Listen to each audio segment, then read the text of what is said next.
Hello, everyone, and welcome to the Spurs Up Show, this Gamecocks podcast on the internet. Today is Monday, April the 26th, 2021. Today's show, I break down yesterday's spring game as South Carolina wraps up spring practice with the 2021 Garnet and Black spring game. Guys, I'll give you guys all of my takeaways from Garnet's 14-10 win and really the day that was at Williams-Brice Stadium. Guys, I'll give you guys my key takeaways. Garnet and Black spring game MVP, biggest question mark heading into the summer, my final thoughts, much more to unpack and get into from a really fun day at Willie B. Guys, also, we're talking baseball. I'm breaking down everything that happened with the Arkansas series Thursday night and then Friday at Founders Park as well. Of course, Gamecocks losing 2 of 3. Thursday night 6-1, and then Saturday in doubleheader winning the first game 6-2, losing the second game 5-1. Guys, I'll give you guys my key takeaways. TSUS Series MVP, slapdick of the weekend. Who's hot? Who's not? What's next for South Carolina baseball as they move into a very, very important week in the non-conference and, of course, SEC play this week. And also, guys, you got your news and notes, listener questions, your voicemails. Also, we have a fantastic conversation and an interview with Marc Ryan of ESPN Upstate. And, guys, I know what you're thinking. Oh, my God, Marc Ryan, let me cut it off. No, I implore you, I challenge you, listen to the conversation, listen to the interview, guys. It's very informative, very interesting. We had a great conversation. Marc and I really appreciate him taking the time to join, guys. We got a packed show here on Monday. It's all brought to you by our friends over at Upstate Movers Group. Guys, Upstate Movers Group, superior moving service. They bring care and attention other companies can't offer because they're just too busy maintaining trucks and profiting off of them instead of focusing on service. Guys, service is what separates Upstate Movers Group from the competition. They're not a trucking company. They're a moving services company, and they're also employee-owned co-op. Their movers are paid twice the industry average, and everyone on the crew is invested in your success. They have dedicated professional crew members, and they also offer black glove service. They offer end-to-end packing services, custom crating and packaging for special items, and cleaning services as well. They are founded by Greenville natives and University of South Carolina alumni, guys, so a Gamecock-owned small business. They also offer 20 years of project management moving experience, and they can offer logistics and solutions that traditional moving companies simply don't have the skills for. Guys, whether in the upstate or across the state of South Carolina, if you have any moving needs in 2021, be sure to check out our friends over at Upstate Movers Group. You can find them on social media at Upstate Movers Group, or of course, if you have any other questions, go to their website, upstatemoversgroup.com. That's upstatemoversgroup.com. Be sure to check them out and tell them Chris from the Spurs Up Show sent you. Let's get it.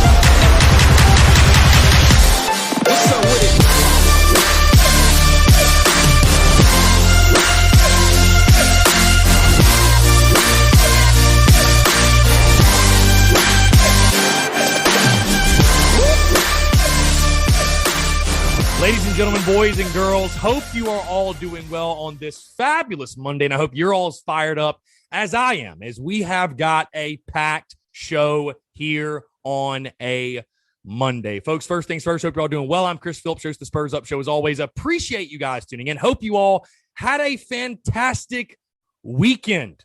I know I did. It was a phenomenal weekend. I tell you what, this week's vlog, this week's Behind the Beak, is going to be one for the ages, by the way. Just on a side note, we've got baseball, we've got football, of course. We've got one hell of a conversation that's sure to make some people on Twitter have some mixed feelings, of course. But again, guys, really appreciate you all tuning in. Thank you so much for the love and support. And that's really where I want to start, guys. I know I said it last week. I want to say it yet again.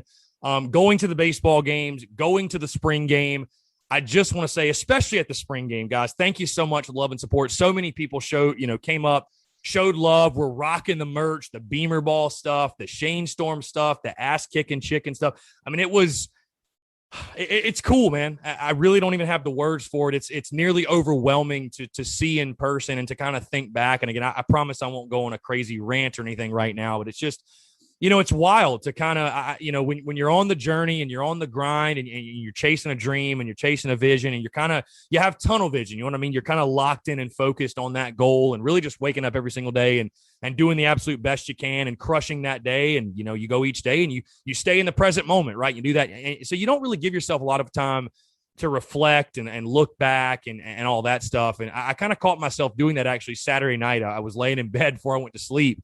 And I couldn't sleep because I was so excited for the spring game. But I was looking back at some of our old posts and things I was doing, like even when I just first moved to Columbia in August of 2019, and to see the growth and the way the support has grown and the way things have evolved and shifted and grown for the better, the positive trajectory and the positive progress that we've been able to make because of you guys. It's incredible. It's incredible. It's phenomenal. It's nothing but pure blessings. And I thank you guys so much. So again, everybody that came up, said what's up, talked Gamecocks, met so many great Gamecocks at the spring game on Sunday. Also, of course, at all the baseball games. It was a phenomenal weekend, man. Getting to hang out and fellowship with, Gamecock fans and people that support the Spurs Up show and support what we do and rock what we do, man. I cannot say it enough how grateful I am for each and every single one of you, how much I appreciate you. I'll never stop being grateful. It's really, really cool, man. It just is. It's cool. It's awesome. It's amazing. And I'm really excited to see where we go from here. You know what I mean? I'm really pumped.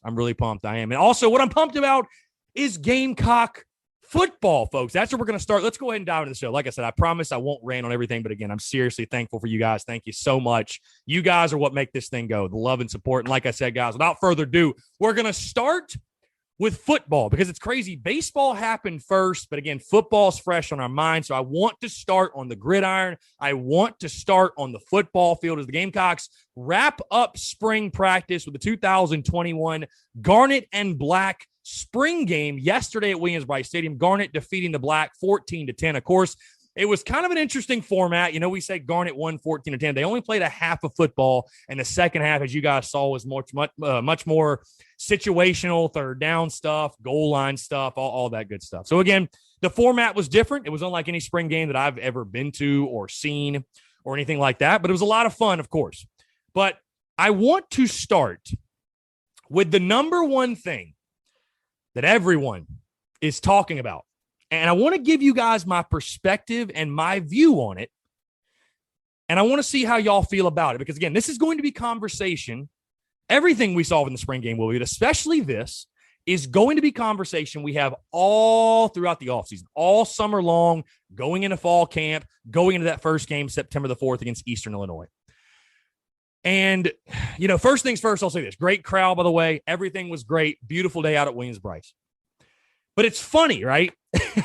I said all week long, we were doing so good. I was like, okay, we're going into a spring game. We understand it's a glorified scrimmage, and we're not going to draw any conclusions. We are not going to leave this spring game and say, this that I saw on the field is now undeniable fact because I saw it in a spring game, in a glorified scrimmage.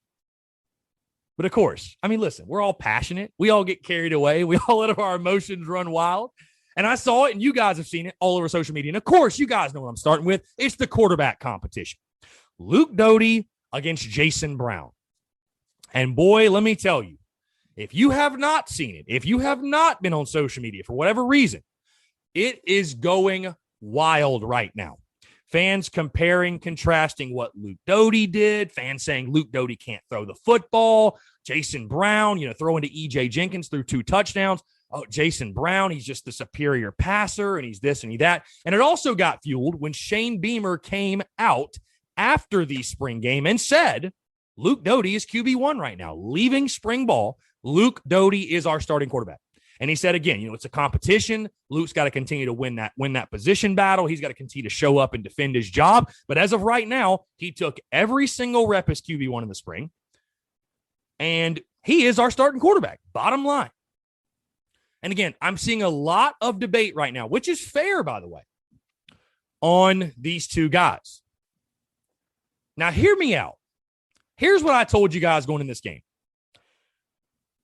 What I thought you were going to be able to see most. I'm actually surprised that Beamer named a starter. I really thought he would let this battle drag out into preseason camp. Okay. I thought he'd let it drag out. I really did. But guys, I think we're all missing the point to begin with, because the main takeaway right now is not who is QB1. It doesn't matter who QB1 is right now. We can both argue until we're blue in the face. Kickoff's not for what? 5 months, right? We're not playing a game tomorrow. So it doesn't matter who QB1 is. What I told you guys going to the game is, what I want to see is, what is the separation between the two guys? See, that was the thing I don't understand that I've seen from fans. I've seen from a lot of fans, people trying to draw conclusions. Hey, Jason Brown should be QB1. He's the better quarterback. Like, are we really going to go off of a spring game and say that Jason Brown is just head and shoulders above Luke Doty? And I want to make this point, by the way, because I do not want people to think that I am like Team Doty and I'm pulling for him to win the job. Listen, guys, like I told you last season, and I'll tell you yet again this year, I don't care who the starting quarterback is. I do not. I don't care. I want to win football games. So whoever gives you the best chance to do that, that's who I want in the game. But I ran a poll on Instagram. Okay, who should be QB1? And heck, this has only been up for 4 hours, but it's already got a ton of replies, you can guess. And I'm going to go down the replies. I'm not going to read the @s of the people that submitted it. I'm sorry, there's just so many. But these are samples of some of the replies. I said, who should be QB1? Here's some of the replies. Got to ride with Luke. He's a leader and been to the fire. He'll bounce back for sure. Whoever plays the best by September, people should trust the coaching staff. Another says, after today, I'm saying Brown. Somebody said Jason Brown, good for the team. Somebody said Luke. Another says Jason Brown without a doubt. Somebody else says Luke. Somebody else says Doty's job to lose, but Brown's arm looked pretty good. Somebody else, whoever can lead the team to a winning record, beat Clemson and do a bowl appearance. Hey, I agree with you on that, actually. Wade Oxner _2. Maybe that's the best answer, probably of all these. Somebody else said Doty week 1 will go from there. Jason Brown. I think Doty should, but there will definitely be a fight before kickoff in September. Jason Brown, Doty, Brown. Jason Brown clearly has the better arm talent, but Doty brings mobility and leadership. Somebody said Chris Phillips. Thank you for that, by the way. I'll take some snaps. Why not? Anyways, you can see that it's split. And again, if you've been on social media, you've seen all the commentary, you've read all the comments, you understand it's very split right now. Number one, I'm a little surprised people are drawing that hard of conclusions from a spring game. Not really, actually, though. But when I take a look at these two guys, we'll start with Jason Brown, okay? Because he is the wild card. He is the compelling storyline, I think, of that position coming out of the spring game. Does he have arm talent? Absolutely he does. No question. And that St. Francis connection from Brown to Jenkins was real, as you would expect. I mean, those guys have been playing football together since they were 12 years old. I thought he did a good job. Overall, he has the size, 6'4". He looks the part, had some really nice throws to some of your tight ends. Those throws to E.J. Jenkins were really nice tosses, really nice throws. But the narrative that is killing me, going back to Luke Doty, the narrative that is killing me, guys, is this, of people saying Luke Doty can't throw the football. Guys, I challenge you. There are videos right now on YouTube. You ain't even got to go watch the whole spring game over. There are highlights right now on YouTube. Go type into YouTube right now. 2021 South Carolina football spring game. You're going to see videos pop up. Go watch a few of them. Go watch it. Tell me Luke Doty cannot throw the football from what you saw. Because it's just flat out inaccurate, guys. It's just flat out inaccurate. It is. To say that Luke Doty can't spin it. The only difference between what Luke Doty did and Jason Brown did is Luke Doty didn't have the 2 touchdowns. That's the only difference. Those touchdowns are what are standing out in fans' minds right now. And I totally understand and respect that. Those are big plays. They should stand out. Hey, Luke Doty probably should have had a touchdown early in that game on the first drive when he hit Jaheem Bell over the middle, and he gets taken down at the inch line, which I thought Jaheem Bell was in personally, but whatever. But Luke Doty in the first half, in the normal game portion, and they didn't do a lot either. The offense, everything was very vanilla, as you would expect from a spring game. But Luke Doty, 5 for 7 for 54 yards. 71% completion percentage. Again, nothing crazy.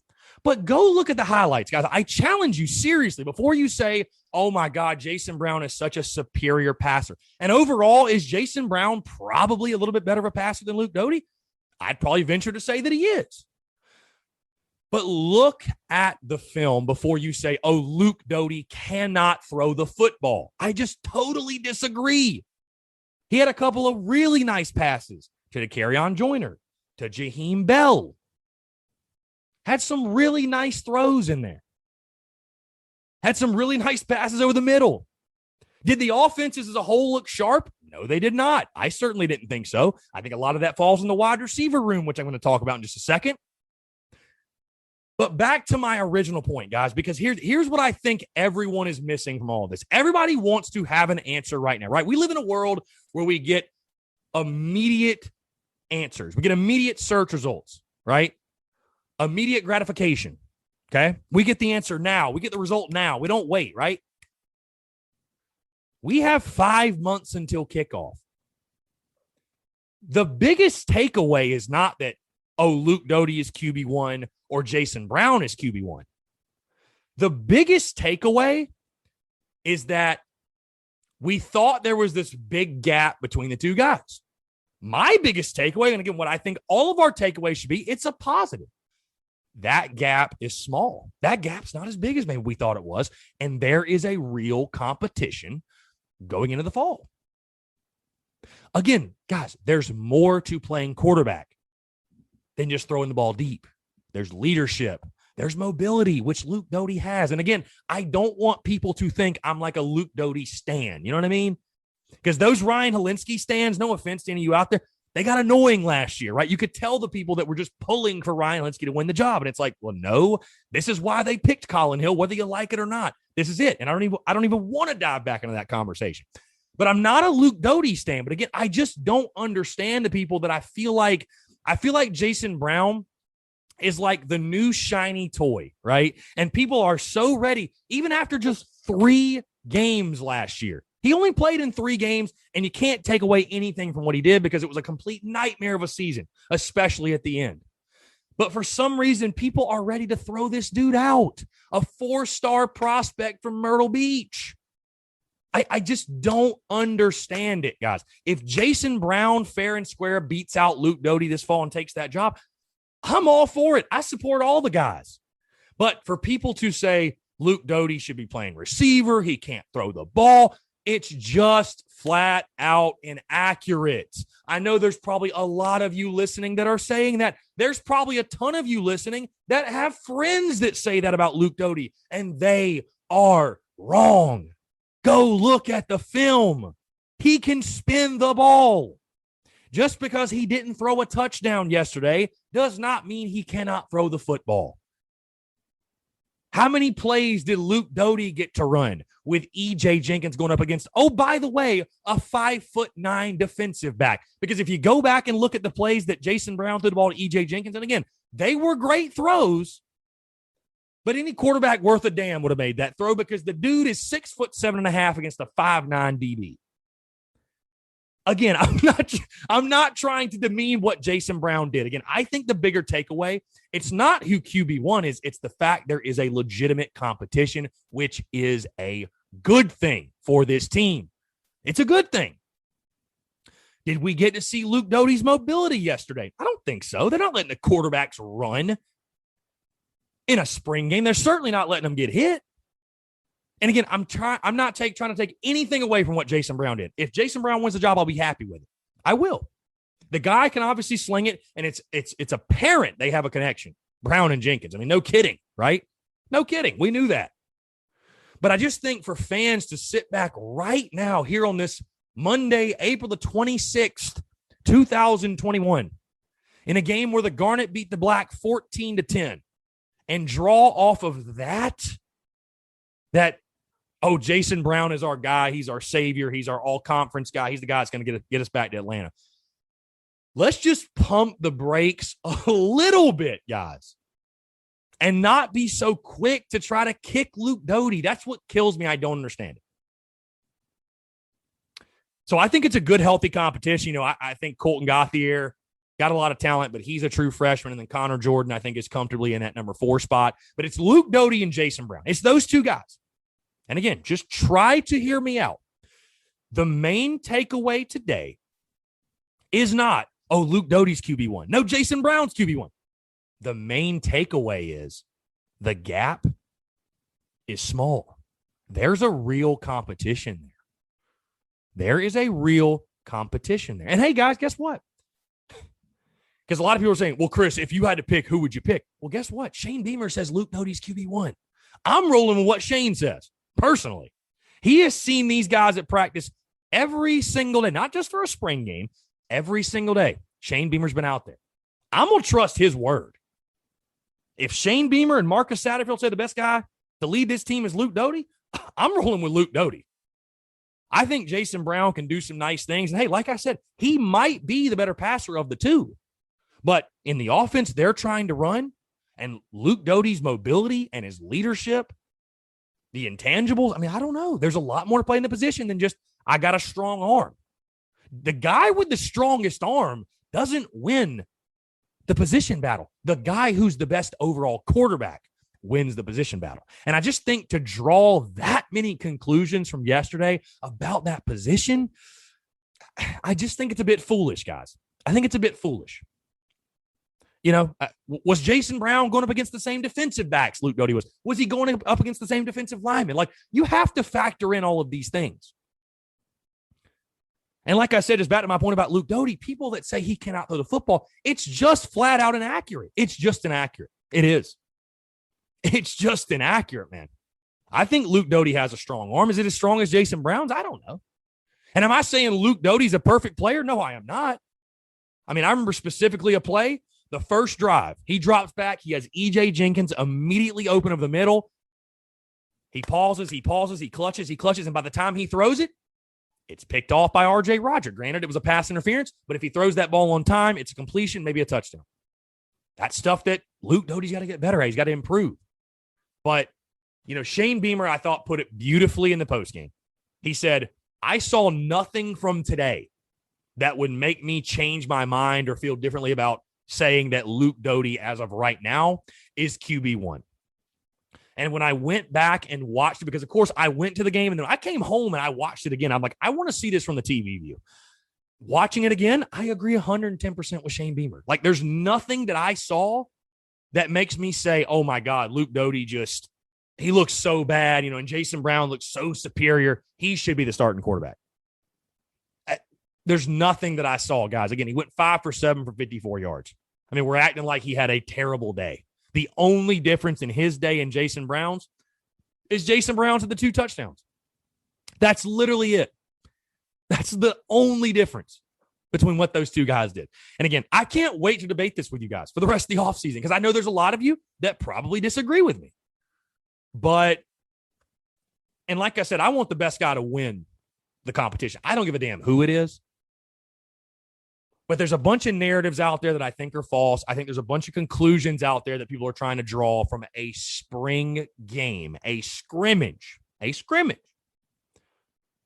And like I said in closing on the quarterback competition, it's not about who QB1 is right now. That's not the biggest takeaway. The biggest takeaway is that now we know it's Doty versus Brown.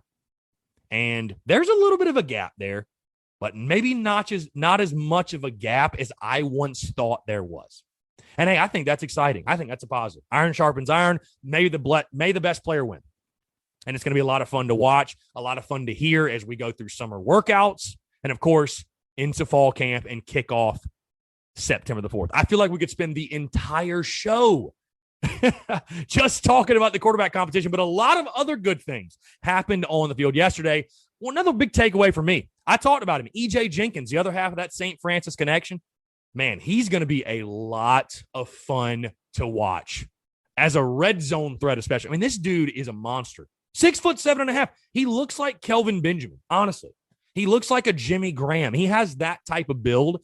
And again, the poor defensive back that was trying to cover him, I don't know what the deal was there. I mean, the one time he got covered, and ironically, by the way, guess who was playing quarterback when this pass was thrown to him? Luke Doty. And guess who was covering EJ Jenkins. It was Cam Smith, your best defensive back. A fade route, that was the one time I really thought he got covered. Maybe the throw was a little bit overthrown, but it was called pass interference on Cam Smith, by the way.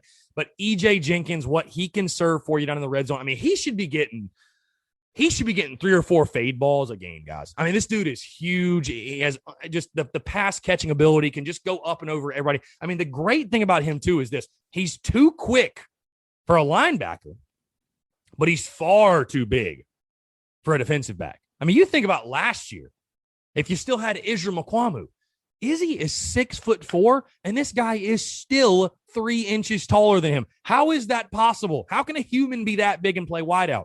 But he is right now in EJ Jenkins. Really liked what I saw from him. I want to move to the running game, guys, because there are a lot of takeaways from the running game. And I think this is going to be the focal point of the Gamecocks offense this season. I don't think it's any surprise. I don't think it's, I'm telling you guys anything you don't know, because we all know that is where the strength of this team lies. With guys like Kevin Harris, Marshawn Lloyd, Rashad Amos. Of course, those guys did not play yesterday. And I know a lot of fans, by the way, were frustrated by the amount of guys that sat out. Guys, it happens all over the country. And I think, you had a bunch of guys, and I think Shane Beaver might have even said this, but you had a bunch of guys that, if it was a real game yesterday, they would have played. But it's the spring game, Why would you put a guy like Kevin Harris at risk? He's your horse. We know what he's going to do. Why would you put Marshawn Lloyd, God forbid, at risk? Guys like Amarian Brown didn't play. Jordan Strawn didn't play. Aaron Sterling didn't play. Wyman was out. Randricus Davis was out. A ton of guys sat yesterday. Is it a big deal? No. And I think what was great about it is it gave us the opportunity, especially at running back and in the running game, to see different guys. And the opportunity to watch Zaquandre White run the football yesterday, what a treat that was. Again, I think we all agree it's going to be the Marshawn Lloyd and the Kevin Harris show this fall, right? It's going to be those two guys. The bus and whatever Marshawn's nickname is that we haven't come up with him yet. But it's going to be those two guys that handle the bulk of the running duties this season. But, man, Zaquandre White really showed you some, I thought, explosiveness, hard-nosed running. I mean, this is a dude that's shifty. He can make some moves. I mean, you talk about players that flashed yesterday in the spring game and that had impressive spring games, and you start looking around and saying, man, this guy might be able to help us. Zaquandre White looked like a dude to me yesterday. Again, really, really shifty. Is going to provide you some fantastic depth, if nothing else. But a guy that I think certainly made a case yesterday. Again, it's just the spring game, but a guy that made a case to he needs to touch the football. Bottom line. We heard about him being the number one running back coming out of JUCO and, all these accolades and all these rankings and, whatever. And we didn't see it last year for whatever reason. But I think you saw it time and time again. Again, 14 carries for 95 yards, had a touchdown. I love the way that he ran the football. I thought also Nathan Harris Wainick, the local product out of Columbia, great story. I thought he ran it really well. Hard-nosed runner. How about Jaheem Bell getting in at running back? I love the way they used Jaheem Bell. I thought that was really cool, really creative. I think that's that Oklahoma wrinkle. Jaheem Bell to me feels like that kind of like that H-back guy, that hybrid guy. They kind of slide everywhere from tight end to fullback to running back to wide receiver. A little bit of a do-it-all guy. And Jaheem Bell said in postgame, I'm an athlete. I'll play anywhere. Doesn't matter. Put me anywhere on the field. But the running game certainly is going to be, in my opinion, the focal point of this offense, at least in year one. Because that's where the strength of your team lies. You return 4 or 5 starters on the offensive line, which I thought the offensive line looked pretty good. Again, it's really tough because, like I said, you're facing your own defensive line. So was the offensive line good or was the defensive line bad? You know what I mean? I have no idea. But I thought they looked solid overall. And again, I thought all the guys that ran the football looked really, really good. And that was the strength of the spring game yesterday. With Zaquandre White and Nathan Harris Wainick and Jaheem Bell and what those guys did, especially with White, especially Quan White, man. And I will say this, Quan White dripping swag on the sidelines with the shades and the gold teeth in. I mean, that should give him the starting nod right there, right? It's unreal. Maybe this is the year of Quan White. I got a really good buddy of mine. He loves Zaquandre White. He's like, dude, Zaquandre White wins as soon as he gets off the bus with the tats and the gold teeth and the chains. Bro, he's the guy. He's the ultimate football player. But the way he ran the football yesterday, man, incredible. Like, really good stuff. I really liked what I saw from him. I think he's a true athlete, a playmaker. And an offense where you're looking for playmakers going into this season, maybe Quan White can help you. And if nothing else, I think he can certainly be a dude that fits into that RB3 slot and can spell Marshawn Lloyd and Kevin Harris, if nothing else. I mean, you need depth at that position. We saw it last year. We've seen it before. You need depth at that position. Zaquandre White, Harris Wainick, and then Jaheem Bell. Those guys certainly give you that. And again, I'm really excited for Jaheem Bell, what he can do. I was pumped about him before. I've been saying all offseason, I think he's going to be an absolute beast for us. And Shane Beamer's very high on him because, hey, he recruited him at Oklahoma. Said he recruited him as an offensive player and a linebacker. So he knows he's an athlete. I'm really pumped for what they can do with Jaheem Bell, his versatility in this offense. Speaking of the offense, and again, I say that the running game is going to be the focal point. Again, I don't think that's a secret. I think absolutely it is. And one of the reasons is this, because I think there's still major question marks at the wide receiver position. Now, listen, a lot of guys were out yesterday. I understand that. Amarian Brown, who I think might be your best wideout, he sat out. Randricus Davis sat out. Sam Reynolds sat out. Who else? Yeah, I know you had Mike Wyman was out. Even with that being said, though, I talked about you don't draw any conclusions in the spring game, but do you start to see some guys provide flashes, if you will? And I thought, DeCarrion Joyner, I thought he looked as comfortable as he's looked at that position. Again, we didn't have a really bbig sample size because, how many times did you throw the football? Not that many. Luke Doty only threw 7 passes. It's not like we have this large sample size, like 60 passes were thrown and, this guy that, so it's tough to say. But there were still times I thought yesterday where drops were an issue. Guys just not making contested catches. And, I think we'd be naive to act like that wide receiver is not still a major question mark. I will say, like I said, I like Dak Joyner. I think he will be a contributor for you. But I look at the wide receiver position, and many times, I saw different guys out there like Ortre Smith. Hey, it was just great to see Ortre out there running around. That I was just honestly ecstatic to see Ortre Smith just on the field and healthy. That made me smile.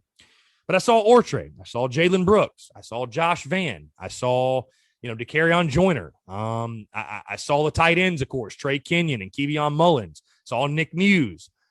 But when I look at the wide receiver room, Jakari Caldwell, I saw Rico Powers. When I look at the wide receiver room right now, though, this is kind of the way I view it. We got a bunch of guys. We got a bunch of guys in the wide receiver room, but we need to find some dudes. Okay. Let me say that again. We got a bunch of guys right now, bunch of guys in that wide receiver room. We got to find us some dudes. We got to find us some playmakers, man. We got to find some guys that are going to be able to separate themselves from the pack. And like I said, I'm not sitting here drawing conclusions, saying, oh my God, we just don't have anybody like that. I don't know. Maybe those guys that sat out of that way, maybe we got some guys that are like that didn't get the opportunity, but we have got to find some dudes. Bottom line.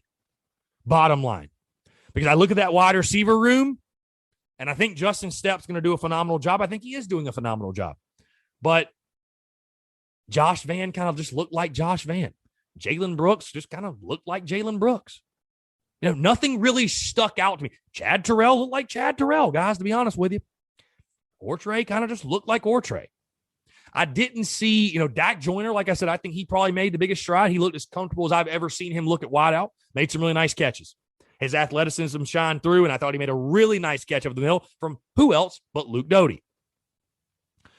So there were some nice flashes here and there, but that is just overall, if you had to pick one position group that needs to make the biggest jump from now to kickoff, it's wide receiver and defensive back. And I probably say wide receiver is number one because I think there's athletes in the secondary, but wide receiver, bro, we have got to see a huge jump. A huge jump. You got to find some dudes, man. You got a bunch of guys right now, and they're solid. Don't get me wrong, but you got to have – who's going to be that dude that steps up? Who is wide receiver one? Do we know? I don't think anybody has a clue. Bro, the question right now should not be who QB1 is. To hell with it. Who the hell is catching the ball? Who is wide receiver 1? Because the running game is going to be the strength, but if you cannot throw the football, you just have no chance. You have no chance. And I'm not even saying throw the football 50 yards down the field. You got to have guys, though, that you get the ball in their hands and they make people miss and they make plays. Who are those dudes? Who are they? I don't know right now. So, again, a lot of questions at wideout. Moving to the line of scrimmage, listen, I thought overall both lines of scrimmage really impressed. Like I talked about the running game, I think that is going to be the strength of this team. I thought the offensive line, for the most part, had a pretty good day, opened up some holes, gave enough of a push. Zaquandre White and the rest of the running game certainly doing the rest of it, breaking tackles, running hard. But I thought the offensive line as a whole did pretty well. But I thought the defensive front also, they had a lot of success. J.J. Nibare flash. He had a really good day. I thought Jordan Birch had some nice plays. Zach Pickens had the fumble recovery. Tonka Hemingway looked great. Rick Sandage looked great. I think it's no surprise because we've been talking about it all preseason, all spring practice, I should say. But that defensive front, man, that defensive line, that is outside of the running backs. That's probably the best position unit on your football team. And I thought really on the defensive front especially, you saw the athletes. And those guys, to me, were as good as advertised. Again, you still didn't have Aaron Sterling playing. He wasn't out there, but J.J. Nibare, Brad Johnson, like I mentioned, Birch, Pickens, Tonka, Rick Sanders. And of course, I'm probably leaving out a couple of names. But I thought the defensive front looked really good. The offensive line, like I said, I feel good about them. But overall, it's tough to judge the line of scrimmage, guys, because like I said, it's like, okay, one side did really well. What does that say about the other? Like, I know that for a little bit, our left tackle was getting absolutely abused by J.J. Nibare. And again, that's no surprise because J.J. Nibare's abused a lot of left tackles over his career, especially last year. I think he's a guy who's absolutely going to blow up this season. But overall, I thought both lines of scrimmage, I thought they pretty much did their job, and I thought they impressed me overall. The guy who really impressed me on defense, though, and the guy who I think is going to be the leader of this defense was Debo Williams. And it's more so, I don't even know what his stats were. I don't know if he blew up the stat sheet or not. But it's really just the mentality and the attitude that you can tell this dude plays with. I mean, just laying the wood, bro. When he hits, this dude hits to kill you. He doesn't hit to hurt you. He hits to kill you. And I think he said that in the preseason. Like, he's a headhunter. I'm not sitting here saying he's the talent level of DJ Swearinger. I am not saying that at all. But I think he brings that sort of mentality. And this is a defense that's looking for a leader in the middle. You lose Ernest Jones. We all want to talk about JC and Izzy and these other guys leaving. And they were big losses. Don't get me wrong. But I don't think we talk enough about Ernest Jones and his departure and how big of a deal that is and is going to be for this football team. Because I really feel like Ernest Jones was the heart and soul and the leader of that team last year, that defense. Even when things were going awry, even when things were falling apart, Ernest Jones, it was a lunch pail type of dude. Show up, handle your business, and play ball. Can Devo Williams be that guy again? I think he brings that leadership. I think he brings that physicality. I think he brings that mentality. And I think right now, if I had to look around, I think Devo Williams is the leader of the defense.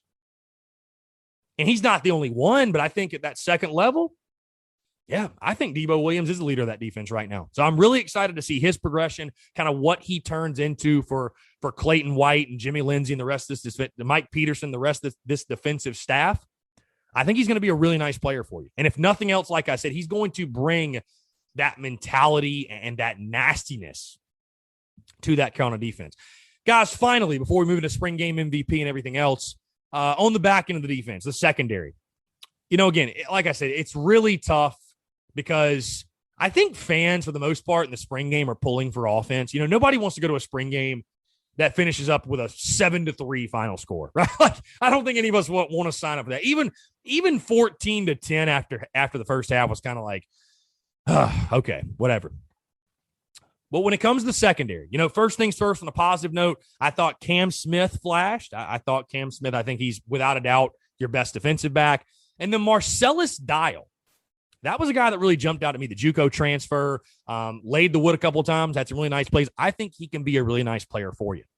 But when it comes to the secondary, I talked about the wide receivers.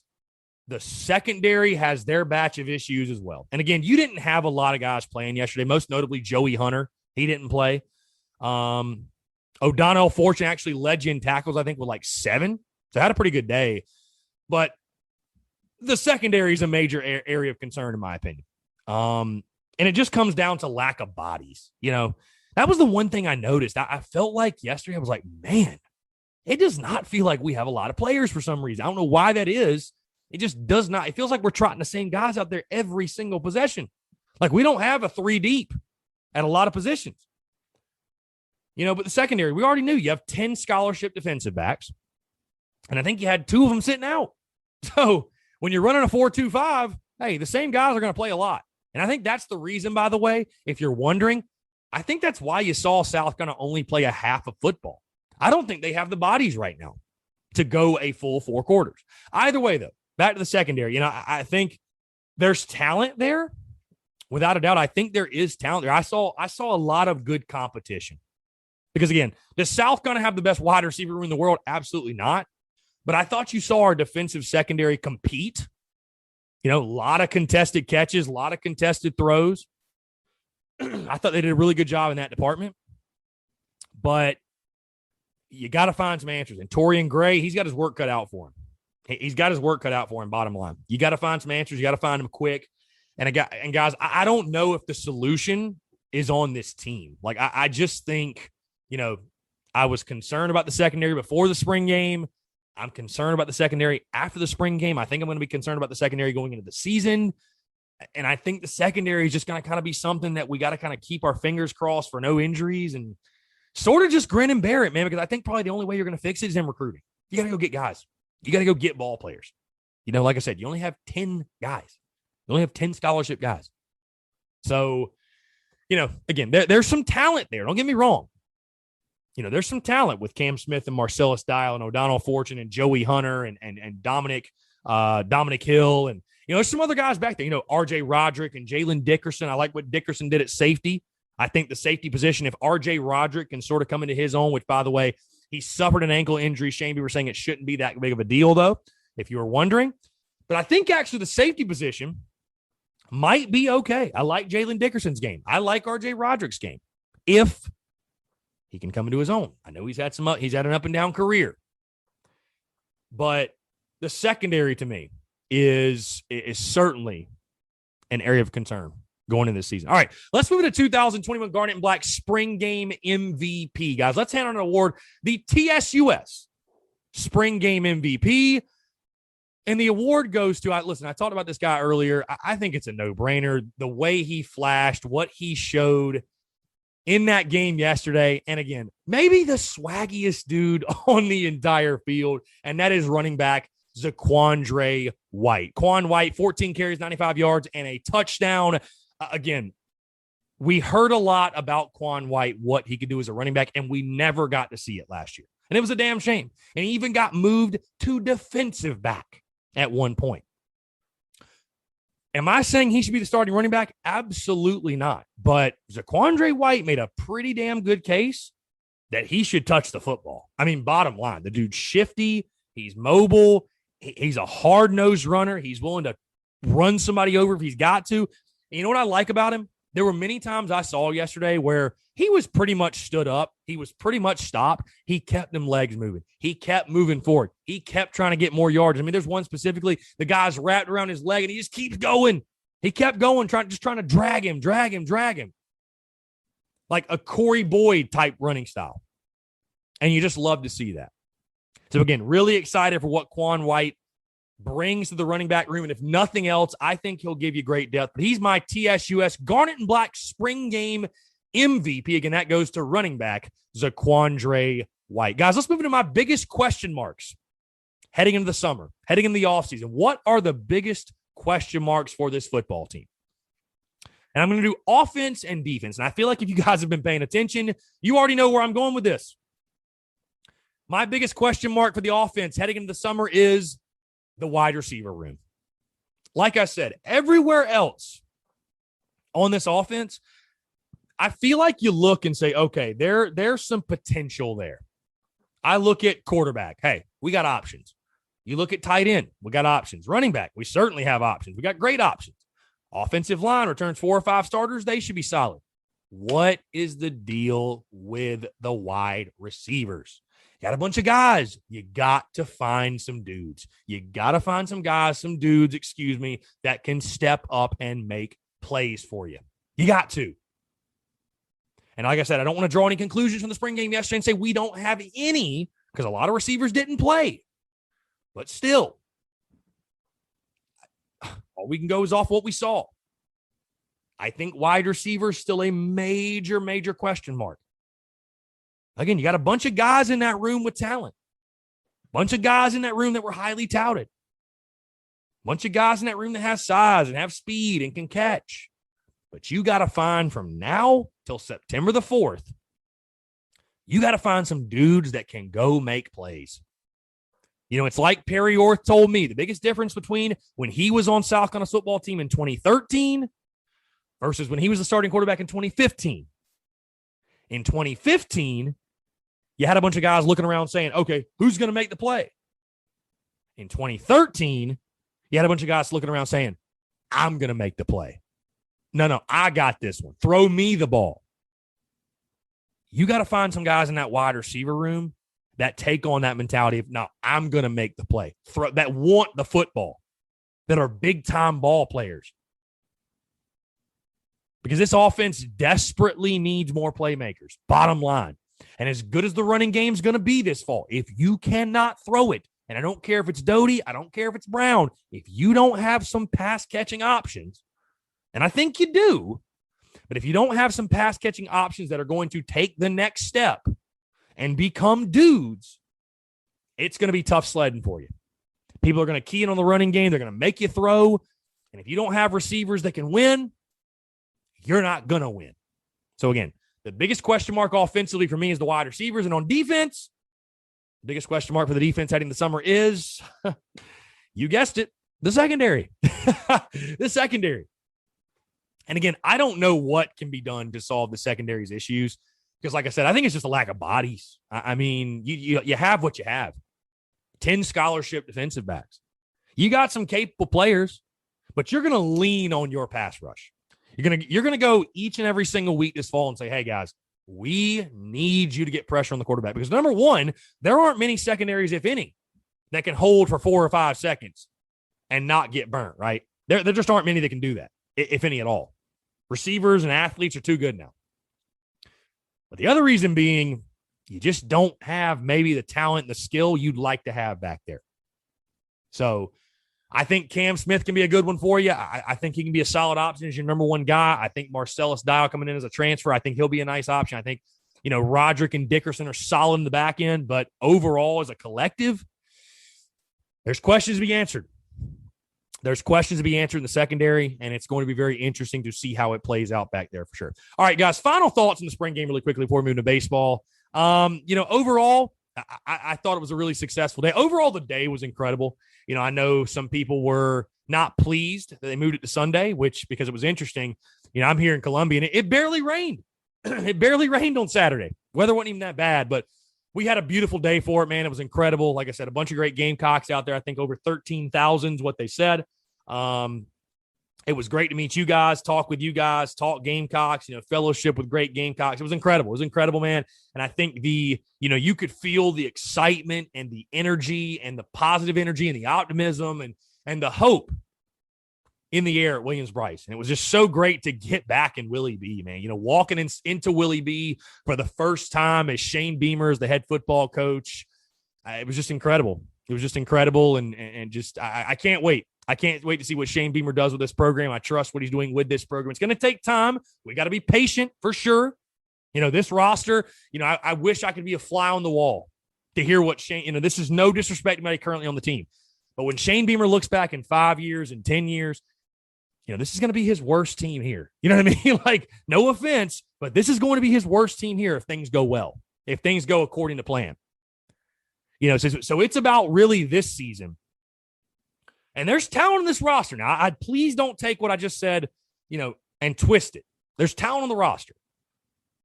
But I think you guys get what I'm saying with recruiting and everything else. He's going to build this thing up, stack one good day on top of another, stack good classes on good classes on good classes on good athletes on good athletes on good athletes, right? But when he looks back in 5-10 years, and he's going to look back on this roster and probably laugh, the job this year is to somehow squeeze 6 wins out of the roster. Squeeze 6. Can you get 6 wins out of these guys? And I think you got the talent. I really do. Depth, still an issue. I think that's still probably your biggest concern. But you've got some ball players. There's no question. You look at even yesterday. You have ball players. You really do. And, like I said, it was just great to get back in the building, to watch the boys take the field, and to begin this new era officially on the field for South Carolina football. A lot of fun. All right. That's going to wrap it up for the spring game, guys. Again, we're going to continue to talk about this. Debate rages on all offseason, especially around the quarterback competition. We're going to wrap it up. That is the wrap-up on the 2021 Garnet and Black spring game. Guys, let's move into baseball. You know what's crazy about this? It feels like, we're talking, of course, every Monday we do our series recap. But with the series happening on Thursday and Friday due to the weather, it's wild. It feels like baseball hadn't happened in like 4 days. I mean, it's been forever. But we are going to talk about it. Arkansas series, South Carolina dropping 2 of 3 to the number 1 ranked Razorbacks, losing the Thursday night game 6-1, and the doubleheader, winning game 2, 6-2, and then losing game 3 that night, same night, Friday night, 5-1 to lose the series. Overall, first thing is this. Moving into my key takeaways. We can sit here and we can criticize, we can cuss, we can kick our feet, we can be upset. But tip the cap to Arkansas, guys. They're the number 1 ranked team in the country for a reason. And I really thought, and hey, you can disagree with this. I know some people on social media did. I think you gave the number 1 team in the country hell all weekend long. And you didn't take advantage of certain opportunities when you had the chance. When you look at this series, losing game 3, in my opinion, that wasn't the issue. It was losing game 1. And the game 1 blues just continue for this team for whatever reason. And poor Thomas Farr, yet again, I've said this over and over. I'm repeating myself, but poor Thomas Farr. I mean, that Thursday night game, Thomas Farr, 7 innings pitched, 5 hits, 4 runs, 3 earned, 2 walks, 5 strikeouts. I think Thomas Farr put to bed all of the, we should move him back in the rotation talk. He should be in the bullpen talk. No. Thomas Farr is a Friday night guy. He is a number 1. He is an ace for a reason. Period, point blank, end of story. And I think Thomas Farr, thankfully, because I was getting really tired. I got to be honest. I was getting really tired of hearing it and seeing it. I think Thomas Farr showed everyone against arguably the best lineup in all college baseball. He's a legit dude, bro. He's a legit dude. Okay? But the game 1 blues continue. It all comes back to inconsistent hitting. But that game 1 to me is where you lost the series. I told you guys when we went into it, you were not going to beat Arkansas if you lost game 1. You had to shake off the game 1 blues at home, and you had to take advantage of another good quality Thomas Farr start. You look back at game 1. I thought the guy that you faced on Thursday night, I don't want to say he's a really good arm. But I thought he was very hittable. I didn't think it was anything special. 88-90, good breaking ball, but you had him on the ropes multiple times. You had bases loaded in the first inning with 2 outs. And that ball, of course, Josiah Seitler hits off a rock or something. And the guy, was able to snag it and tag out first. Those, and of course, later in that game, you had first and second, nobody out. Opportunity in that game, 1-1 ball game. You asked Josiah Seitler to bunt, which I'll speak to that decision. I don't dislike the decision to bunt. I don't. 1-1 ball game. Both pitchers are throwing great. You feel like, hey, this is a game where if we get a run or 2 here, we're going straight to our bullpen and we're going to take a game 1. So, hey, let's play for a run here. I don't dislike the decision to bunt. What I dislike is the decision to bunt with Josiah Seitler. That is my issue. Because listen, I am a bit of an old school guy. old school baseball guy in the sense of like, I still like bunting. I think bunting is smart. I think bunting is a good idea. Listen, I don't bunt on a video game, but this is real life baseball. And when you need a run and you're playing for a run, bunting's a pretty good idea. I know all the analytics, what they say, this, that, you only have 27 outs. They're precious, whatever. I still like the idea of bunting, believe it or not. I do. I think there's a place for it. There's a time and a place for a good, well-executed bunt. But with Josiah Seitler at the plate, and it doesn't work, that's what kills you. And that's one that Kingston certainly will be questioned for. But game one, to me, is where you lost this series. You had opportunities. You didn't capitalize. And against the number one team in the country, you have to capitalize. Because I told you guys, and you saw it play out on Friday, Arkansas is just way too good of a team to expect to beat them twice in one day. They just are. And I thought it was a really gutsy win, a really good win to beat them in that game too, 6-2, the way you did. I thought that was a really, really great effort by this ball club. Really good. Really gutsy late in that game, getting to their bullpen, finding a way to scratch out 6 runs. But of course, guys, as we know, the number one issue with this team right now is just consistency of the plate. That's it. This team has the makings of a team that could go really, really deep in the postseason. Like, I like this team a lot. I still like this team a lot. And I know South Carolina came into this past series ranked 11th. I don't think they should fall very far. I mean, you lost 2 or 3 to number one. Okay. And South Carolina this season has lost 3 series to Arkansas, Vandy, and Texas, who are all ranked top 5. I mean, are you really going to sit here and say South Carolina's not a good ball club? It's bogus. It's BS. Yes, they are. They are a good ball club. But as we all know, consistency at the plate is this team's number one issue. Bottom line, it's the number one issue. And you're going to continue to see elite pitching. You are. I think a lot of it comes back to, I feel like it's got to be mental. I feel like it has to be mental. Because we've seen this team hit great pitching. We've seen these guys hit. We know they can hit. But there seems to be some disconnect. There seems to be a disconnect somewhere. I don't really know what it is, because right now you have one guy hitting 300, and he's barely over it, and that's Brady Allen.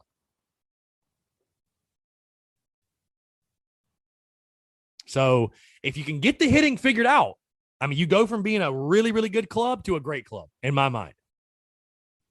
But a lot of people ask me, Chris, does the approach at the plate need to change? I don't think so. The approach has been the same all year. The approach has been the exact same all year.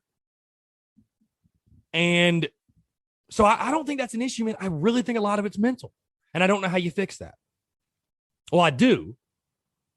You got to keep swinging. You got to keep swinging bottom line and hope maybe a midweek game against Citadel or whatever. Maybe that can start to help some of the issues you have. But consistency at the plate is the number one issue because you have the pitching.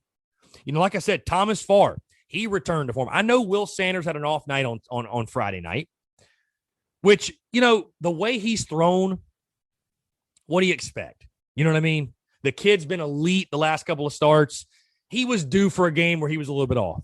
And I think he'd tell you he was a little bit off, and that's totally fine. He's going to have a ton more great starts for you. But to beat Arkansas, you had to swing the sticks. We said that going in. Arkansas is a good offensive club, and they're a good team overall. But they can swing it. And for the most part, your pitching staff held them in check. I mean, you held them to 13 runs in 3 games, guys. We're talking about an Arkansas team that averages scoring 12 runs a game. So, yeah, I'd say pitching did their job. No question. Pitching did their job. And I got to be honest, I was starting to get a little triggered at Founders Park because I'm a former pitcher, and I see our pitchers out there battling their asses off and doing everything they can to keep us in ball games and help us win. The hitting's got to pick it up. I mean, the hitting has got to pick us up. And I know the hitters know that. I know Kingston knows that. But that is this team's number one issue, consistency at the plate. And I say consistency. I think there's good hitters on this team. I do. I still believe that. But it's just way too much feast or famine right now. And I don't understand that. Like when we score, we just score in bunches. We're either scoring 3 or 4, we're scoring nothing. You know, you scored the one run in the 4th inning in game 1. Colin Burgess with the sack fly. And then Friday, you know, you did nothing to the 6th, put up a 4 spot. And then in the 8th, you find a way to put up a 2. But outside of that 4 spot, guys, you scored a run, a 2 spot in the 8th, and you scored a single run in the bottom of the 3rd on a Brady Allen homer. You know, game 1 and game 3 combined for 4 hits. It's just not good enough. It's just not going to get the job done. And again, tip your cap to Arkansas. They got big-time legit arms too. But the hitting's got to be better. And I'll say this. South Carolina baseball has the same problem, guys, that a lot of other schools have. I've said that many times this year. A lot of teams in the SEC have elite-level pitching. But the hitting's the question. The hitting is the question. We are one of those teams. And I guess that is my final takeaway, guys. And again, something you guys might not like hearing. First thing is this. Am I disappointed we lost 2 or 3? Yeah, sure. But am I upset? Am I saying the season's over? Absolutely not. Guys, realistically, when you looked at this schedule in the preseason and you looked at who you played and where you played them and the series that you had, you know, you looked at it and said, okay, these are the series we feel good about that we should win. Okay, these are the series that are 50-50. They're toss-ups we'd like to win. These are the series that, okay, we'd like to win 2 or 3, but here's the thing, just don't get swept. That is priority number 1. Do not get swept because it's going to be tough. And those series are as follows. Vanderbilt, Mississippi State, and Arkansas. That was one of them. Arkansas is the number 1 team in the country. And guys, it leads me to this. Like I said, you guys might not like hearing it yet. I picked this team to go to the Super Regionals, but no farther. And the reason is because South Carolina is a really good ball club. And I'm not saying, hey, if this team gets hot at the right time, if they get hot at the plate, this Gamecocks pitching staff has enough to go all the way. I mean, I think our pitchers are that good. And we're that deep on the bump. But the Gamecocks aren't quite at that elite level yet, okay? Because there's tiers in college baseball. Just look at the SEC alone. You know, you have your Vandy's, your Arkansas, your Mississippi States. And then there's a drop-off. Not a very big one, but there is a drop-off. And that's where you have your South Carolinas, your Floridas, your LSUs, your Tennessees, your Georgias. South Carolina's in that second tier right now. And that's not a bad thing. It's not a not. That's a really damn good tier, folks. To be in that tier, South Carolina's a really, really good ball club. But they're not quite on that elite level yet. You know, that level where, like, if Vandy and Arkansas do not make it to Omaha, this will be a massively, massively disappointing season with the talent they have and just everything top to bottom. You know, I think the Gamecocks probably, you look at the roster, we need 2 or 3 more quality bats. We do. And maybe 1 more power arm. But I'm not taking away from how good I think this team still is. You lost 2 or 3 to number 1 in the country, guys. If you're upset about that and you're belittling this team and you're kicking them when they're down and saying they're no good, you're just an asshole. There's no other way to put it. You're just an asshole. And you don't understand the game of baseball. And I'll tell you this, by the way, on a side note, if you still think Thomas Farr is the issue, you really don't understand the game of baseball. You got to do something this week to find consistency at the plate. You got to do something to find consistency. Because you look ahead. I know I'm jumping ahead of myself, but you look ahead. You got the Citadel tomorrow, who you've already beaten. You got the Citadel tomorrow in Columbia. But then you go to Oxford. And Ole Miss can swing it. They can swing it as good, if not better, than Arkansas. As good, if not better, than LSU. Like, they can swing the stick. So you're going to have to swing it to win. Bottom line. You're going to have to swing it to win. So you got to figure something out this week, whether it's a slight tweak to the approach, whether it's something mentally, you got to figure something out. All right, let's move to TSUS Series MVP, guys. And I went back and forth on this one. You know, not a lot of guys at the plate to give it to, so I'm going to give it to a pitcher and a guy that has been absolutely dominant this season. You know, I got this question last week of, you know, it was from my buddy Dirt, by the way. It was, Chris, who do you feel like is a guy that you were expecting good things out of, but has even surprised you beyond that and impressed you? And it's this guy right here. It's Andy Peters. What he's done, you know, I thought he'd be a solid piece for you out of the bullpen. You know, nice, whatever. Dude, he's been dominant. And he did that yet again this weekend. 3 innings pitched, 0 hits, 0 runs, 0 earned, 1 walk, and 3 strikeouts. I mean, bro, that's shoving. That is shoving. You know, and he single-handedly in game 2, you know, you think when he came in, what, the 5th? I mean, he kept South Carolina in that ball game. That was a 1-0 ball game, Arkansas.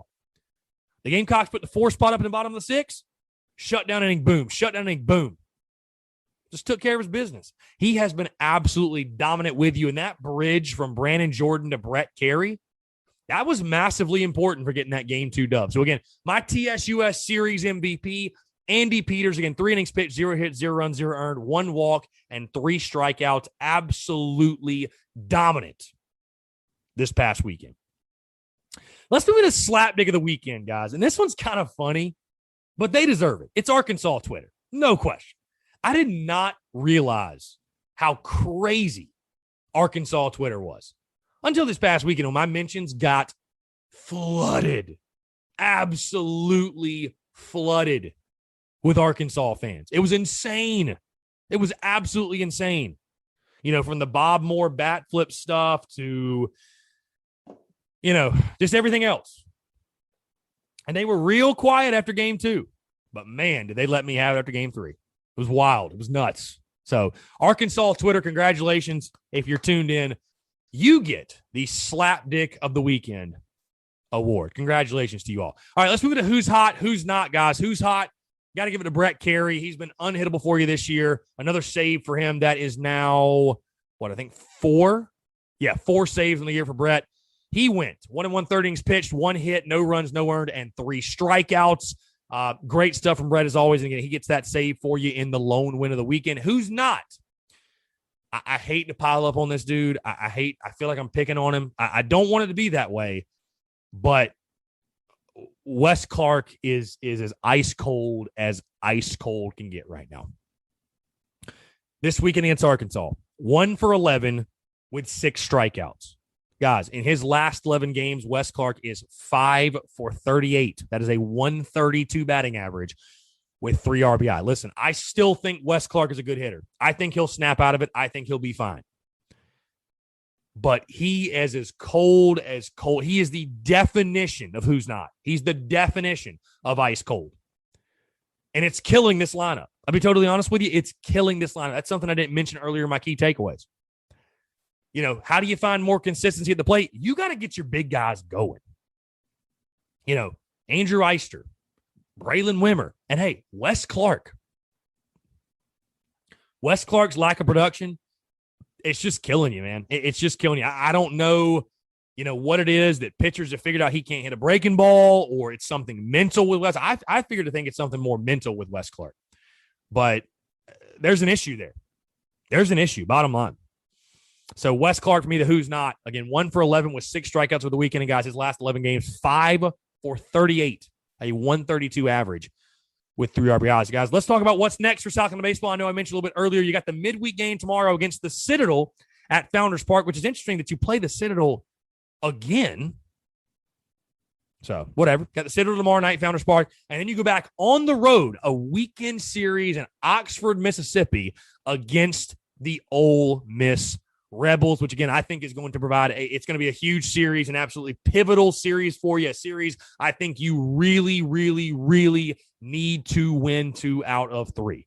And, again, we'll break all that down. We'll break the Citadel game down tomorrow, all that good stuff. But, again, that's going to do it, guys, for the Arkansas series recap and breakdown. Guys, let's move into some news and notes really quickly, and some very interesting notes, by the way. A couple that pertain to yours truly. Dude, it was an insane weekend for me and for the Spurs Up Show. A couple of big things that happened. Number one, shout out to my guy, Birch Antley, who you guys might remember we had him on the podcast at a fantastic interview and a conversations with him a couple of episodes ago. Birch Antley shouting out the Rowdy Roosters and yours truly on the SEC Network Plus broadcast. And I posted that, guys. Again, I can't thank my guy Birch enough. I really don't want the credit for it. It just was something where, hey, we have a fantastic fan base. We have great students. We have rowdy students and people that support Gamecocks baseball. And I felt like they needed a nickname. And like, you know what? Rowdy Roosters got some momentum and it just stuck and boom, here you go. So, but I appreciate my guy, Birch Antley, for showing us love, for showing the fans love, the crowd. The crowd was amazing. I really, really appreciate you guys. And like I said, I appreciate Birch Antley, man. That was incredible. You know, I don't think I ever envisioned hearing my name called on any type of SEC network telecast. And it was, it's still pretty surreal, still pretty incredible. So, Birch, thank you, man. Thank you. I appreciate it. Another big thing that happened, shout out to the head football coach, my guy, Shane Beamer, throwing the Spurs Up Show, the retweet, and not even just the retweet, the quote tweet. Shane Beamer, real, recognize real, my dude. Thank you so much. I was like giddy when that happened on Saturday. I was straight up giddy. You guys probably saw the reaction when I was sitting there playing NCAA, and I was like, oh, my God. I, lost it. I was like a kid on Christmas. It was incredible. Shane Beamer tweeting at us. Also, at the spring game, I was shown on the Jumbotron at the spring game wearing the Beamer Ball shirt. Again, the weekend was nuts, guys. Would have never happened under the Muschamp era, I'm sure. And just wild. Just wild. Beyond words. Absolutely wild. Last thing really quickly, one quick note. The Yellow Coats at Founders Park and the what took place in Game 3 with not allowing the students to be rowdy and to do their job.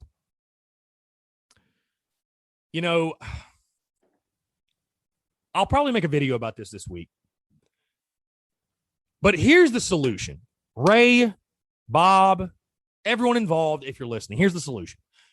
If you don't want the students going behind the visiting dugout because there are season ticket holders down there and whatever it may be, because whatever you're doing right now is stupid and it doesn't work, okay? You're going to drive students away again. I thought we were past this.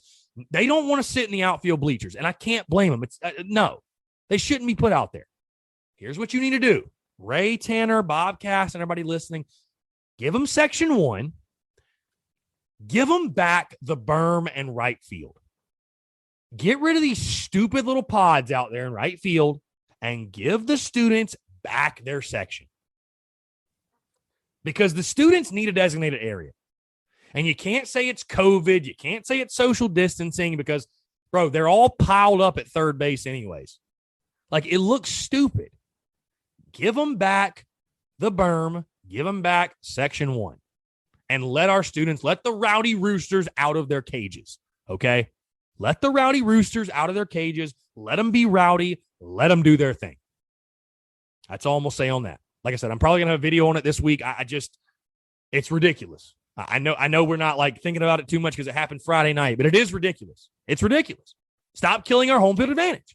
Bottom line, the fans made a difference in Game 2, dude. Stop killing it. Stop. All right. Let's move into, we got a voicemail and some listener questions, guys. Let's go ahead and jump into that. Hey, Chris.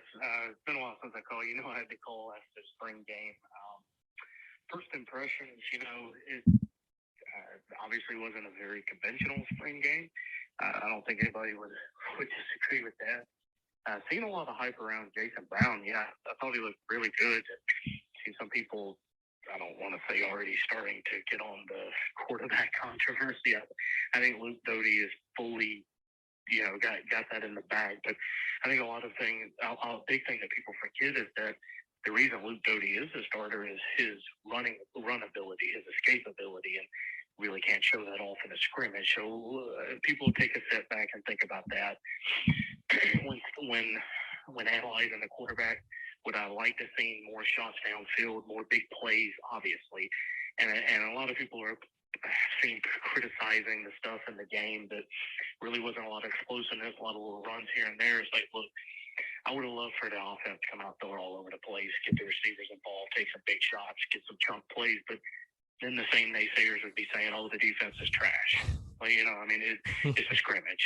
No matter what happens, you're going to take some negative out of it. So I see some positive. I see some little concerns, but I also see some positives. One, I think the defensive front is going to be really strong. I think if there's one thing that we can point to with Will Muschamp and his recruiting, I think he's got some studs on that defensive front.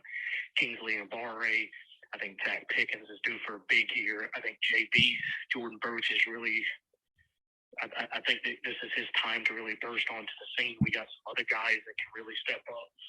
How about Debo Williams? I mean, we heard this kid hit people. He loves to pop people, and you got to see a full blast there. Can't wait to see him in the season. Still got to wait to see Kevin Harris and Marshawn Lloyd. Wait to see that tandem there.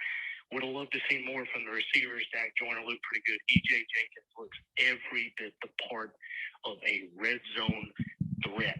So just wanted to get some comments out there. Looking forward to the show on Monday. Talk to you later. Tim, great stuff, man. It's always great to hear from you. And, man, I feel like he just summarized the entire hour or so long show in a 2-minute voicemail. And that was good. I mean, I agree with you, what you said, especially with, it is a scrimmage, right? There's not much you can take away in regards to there's positives here, there's negatives there, whatever.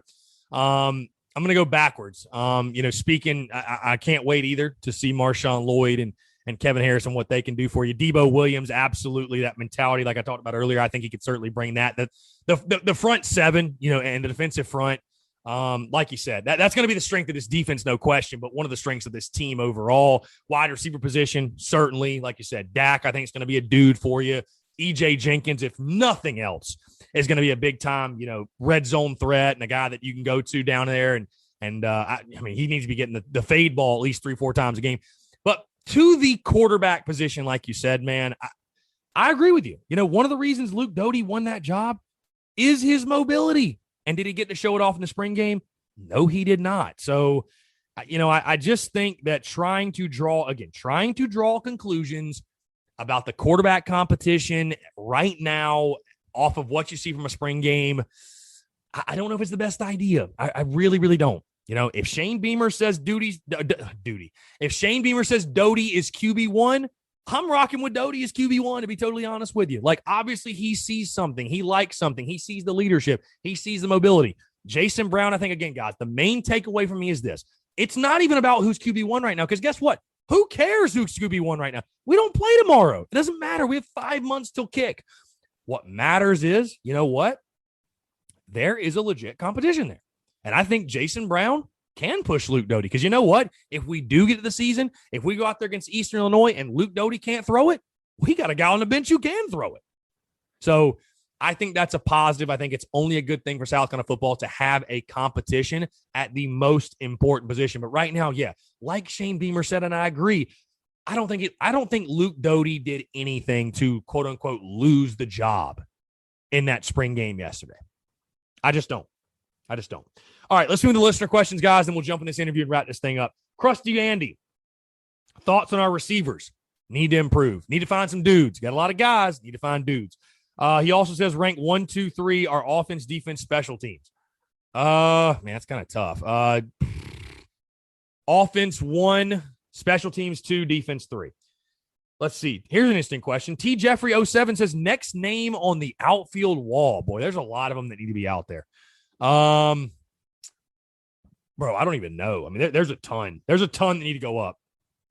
Selfishly, I mean, Justin Smoke, Kip Balknight, who was a Golden Spikes Award winner, Jackie Bradley Jr., Whit Merrifield, Michael Roth. I mean, the list can go on and on. But there's a lot of guys that need to be recognized for kind of baseball. Let's see. Caitlin Melton says the SEC broadcast said a quarter of the team is injured. Left over from Muschamp. Is Harris okay? A lot of the team was nicked up, banged up. But again, Caitlin, if we played tomorrow, or if we played today or whatever, would they have played in the game? Yeah. It's a lot, I think, small nagging stuff. I think we're fine. It's stuff that you don't need to push guys to play through a spring game for, though. Also, Kevin Harris, yeah, again, same thing. And he's also in a spring game. Listen, he's your number one guy. There's no reason to play him. There's no reason to put him at risk of injury, anything like that. So, I don't think there's any reason to be concerned. Kevin Harris will be 110% and full, ready to go this fall. And so will the rest of the guys. I think it's more precautionary and, hey, giving some other guys chances. Giving some other guys chances that maybe aren't going to get to see the field quite as much, or at least at this point aren't slated to get to see the field that much this fall. Bry Brizzle, what are your thoughts about the kicker competition? Mitch Jeter showed it today. Mitch Jeter did look good. Shout out to Mitch Jeter. I mean, I think Parker White's your starting kicker, no question. But, I think Mitch Jeter certainly, at least for the future, if nothing else, I think he'd be a guy for you. Final question, Austin G_45, day one starters on the D-line. Also thinks Sandage is an underrated piece.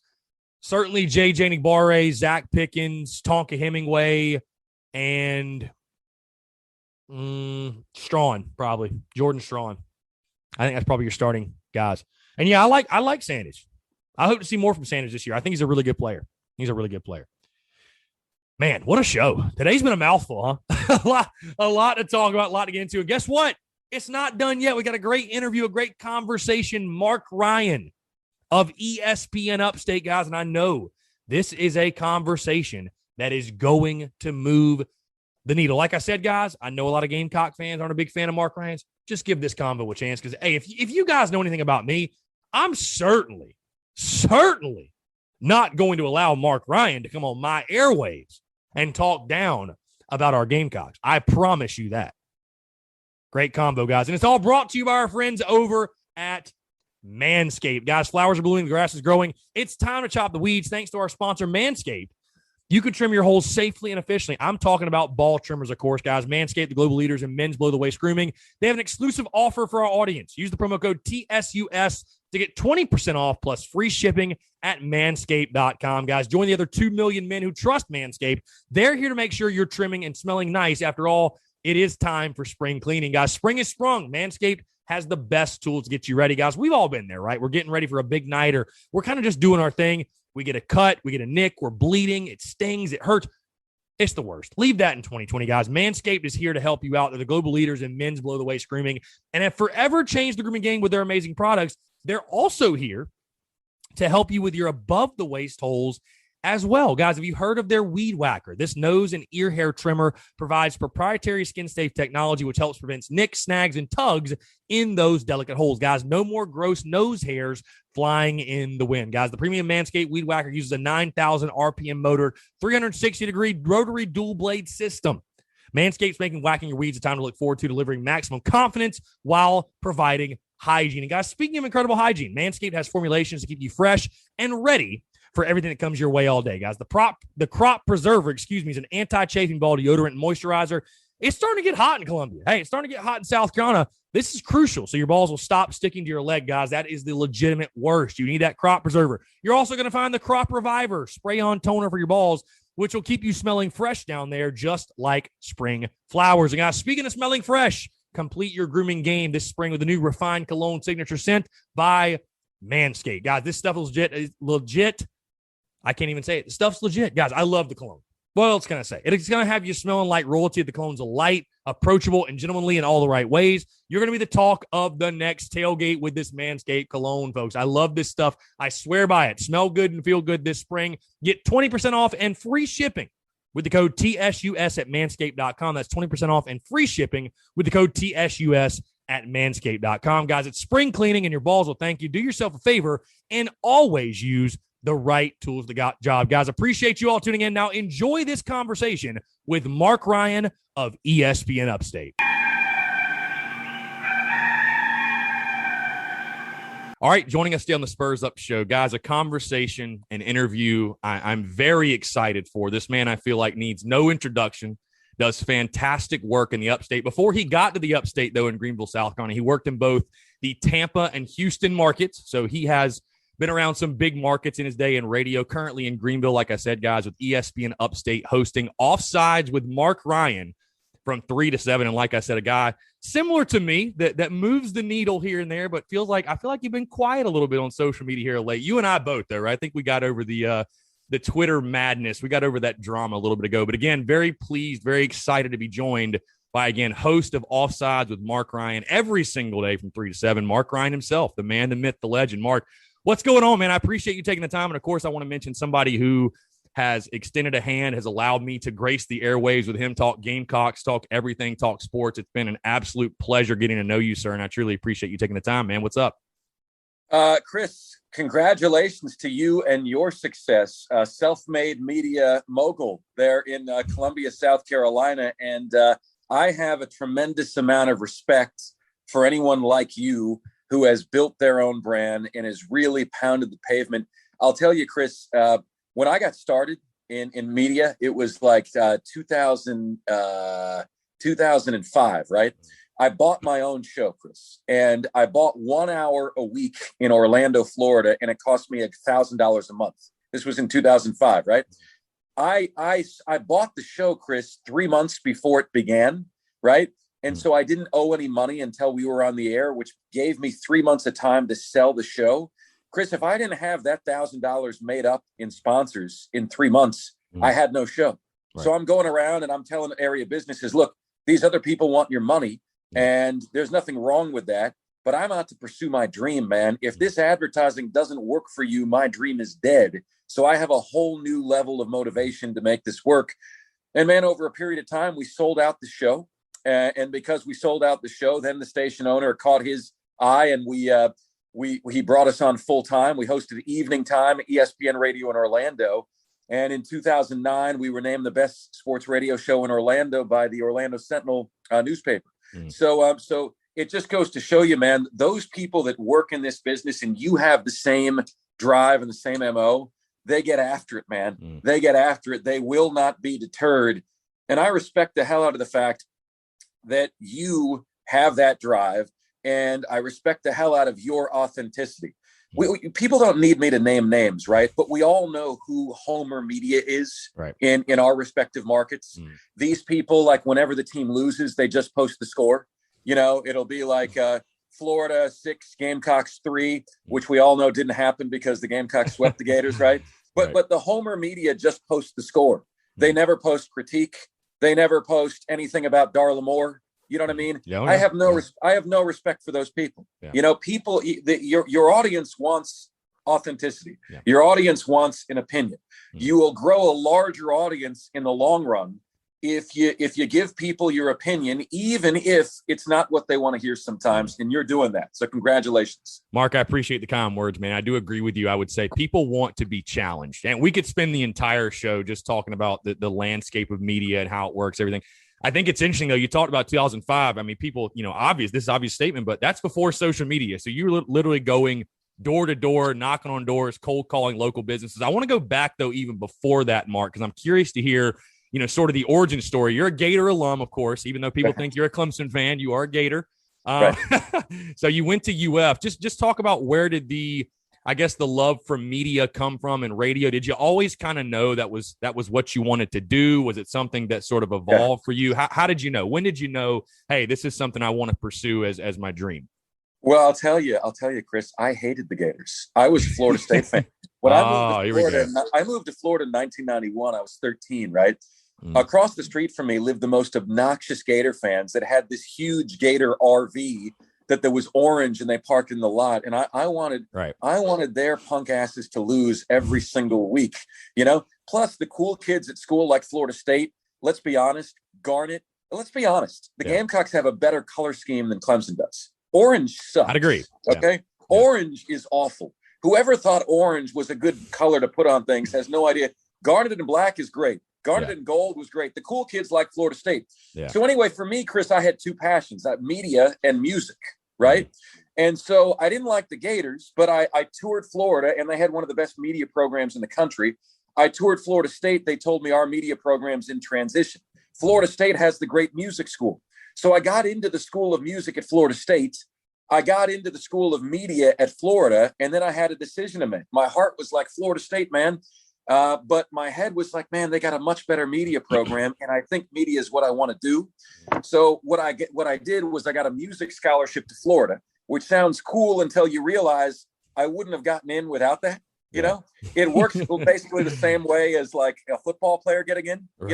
If they want you for something, then you can have a crappy GPA and still get into a good school, right? So that's how it worked, man. And if I had known that I didn't really need the media degree, I definitely would have gone to Florida State, but I didn't know that at the time. I didn't know that at the time. So I went to Florida, man. It took me about half a season before it was weird, man. The first season, man, Florida was hosting Florida State, and I'm like, this is so odd.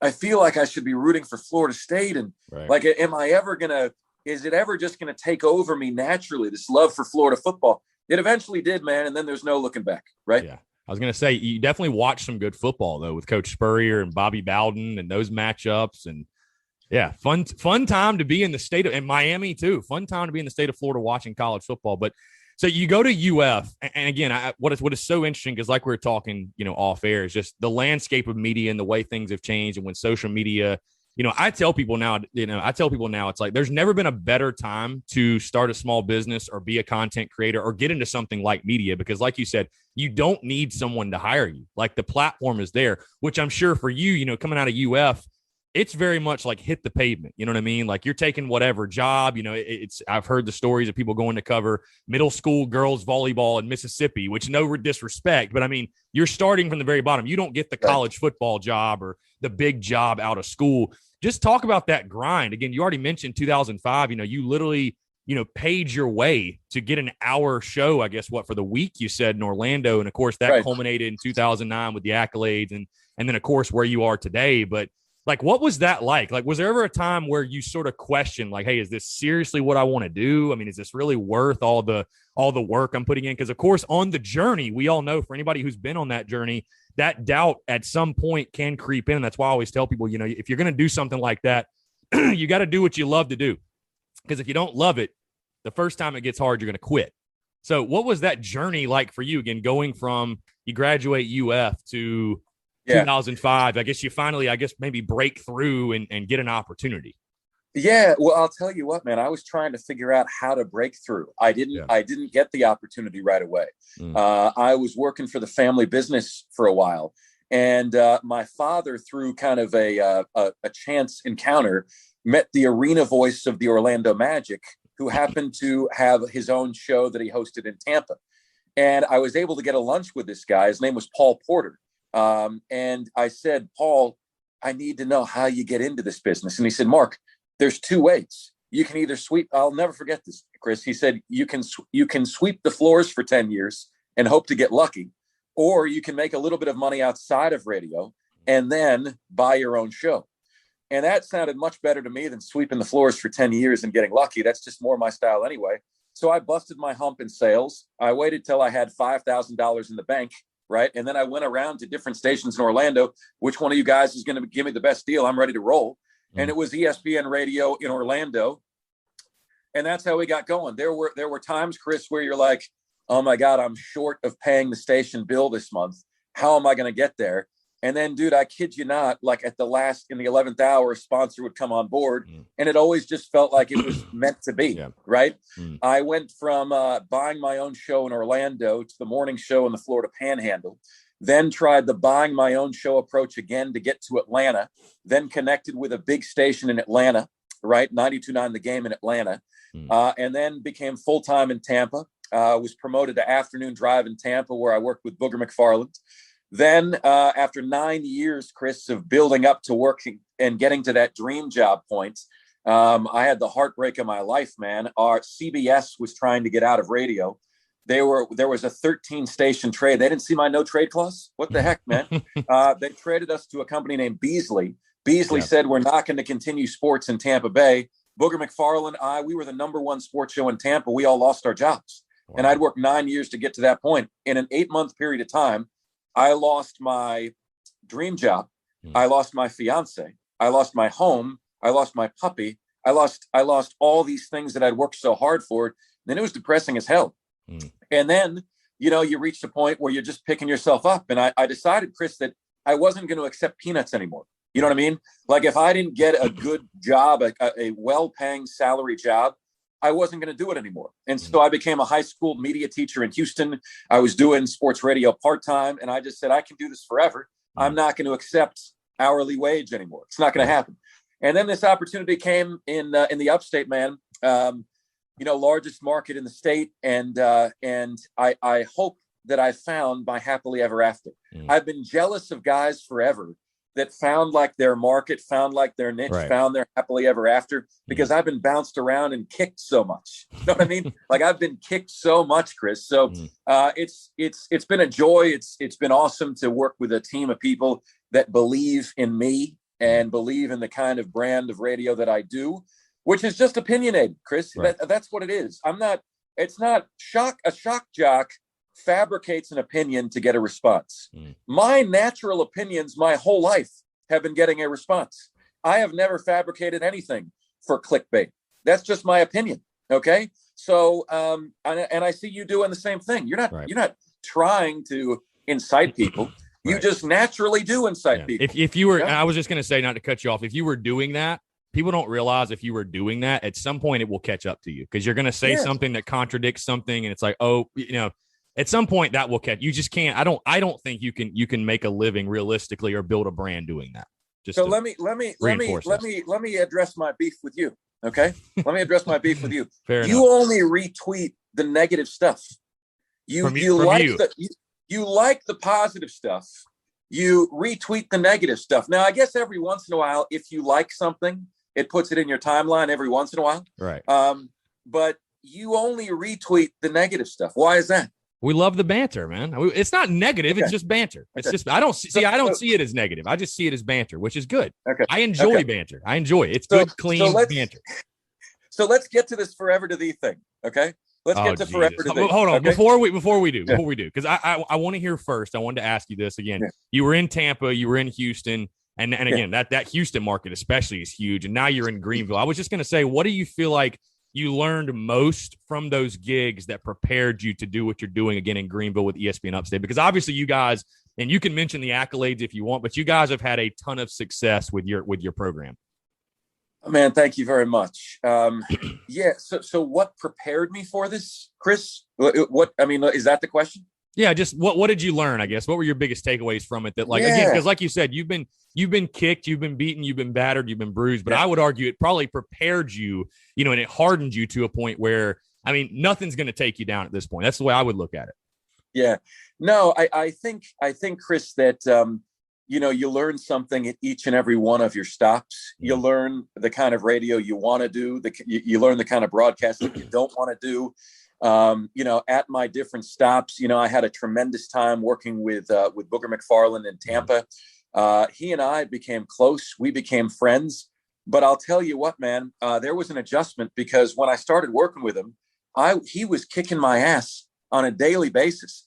I specifically remember a time where I was feeling really beaten up, and it wasn't like malicious, but when we started, it was like, I'm Booger McFarland and you're the little white guy. You know what I'm saying? And I was just getting my ass kicked. Yeah. And I specifically remember a time where I needed to get out of the studio because I'm like, man, I'm just getting my butt kicked in here. And I went to lie on a couch in the radio station building. My program director walked by. He was listening to the show, so he knew what was going on. And this is what he said. He goes, Marc, if you can make it there, you can make it anywhere. And he sang that song to me, and it resonated with me, man. And so what I started to do is I started to punch Booger back. Yeah. One time on the air, Booger was trying to say the annals of history. He actually said the annals of history. God. And so we did this whole bit. Tomorrow we go deep inside the annals of history. Booger takes you where no man has ever gone before. Right? Man. And when I started hitting him back, he started respecting me more. Yeah. Mm-hmm. And then the show took off. Yeah. And it was like radio's version of The Odd Couple. Yeah. We had nothing in common whatsoever, but we started to take off. It started to go really well, and we became the number one African Drive sports show in Tampa. And I love that. So you pick up something wherever you go. Mm-hmm. Houston, man, when I was there, it was a very safe radio station. It was kind of like you kiss the butt of the Houston Texans, right? I was going to say hell of a time to be in the Houston market right now. That's for sure. Woo. So the station that I was at has adopted a level of realism and authenticity that is great to see, because the fans have had it with that team.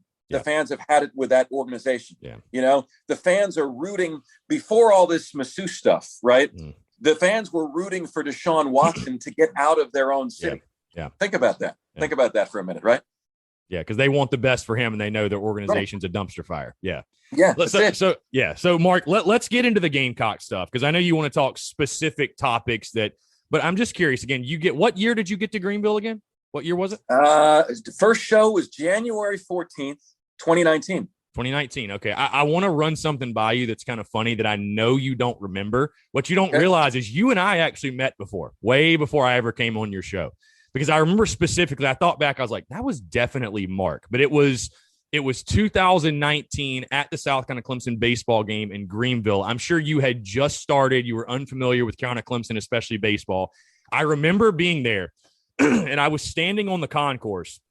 And, there was that big debate of, South Carolina fans upset that it's like a home field advantage for Clemson, which, especially with Clemson having success there. I mean, it definitely was like 60-40.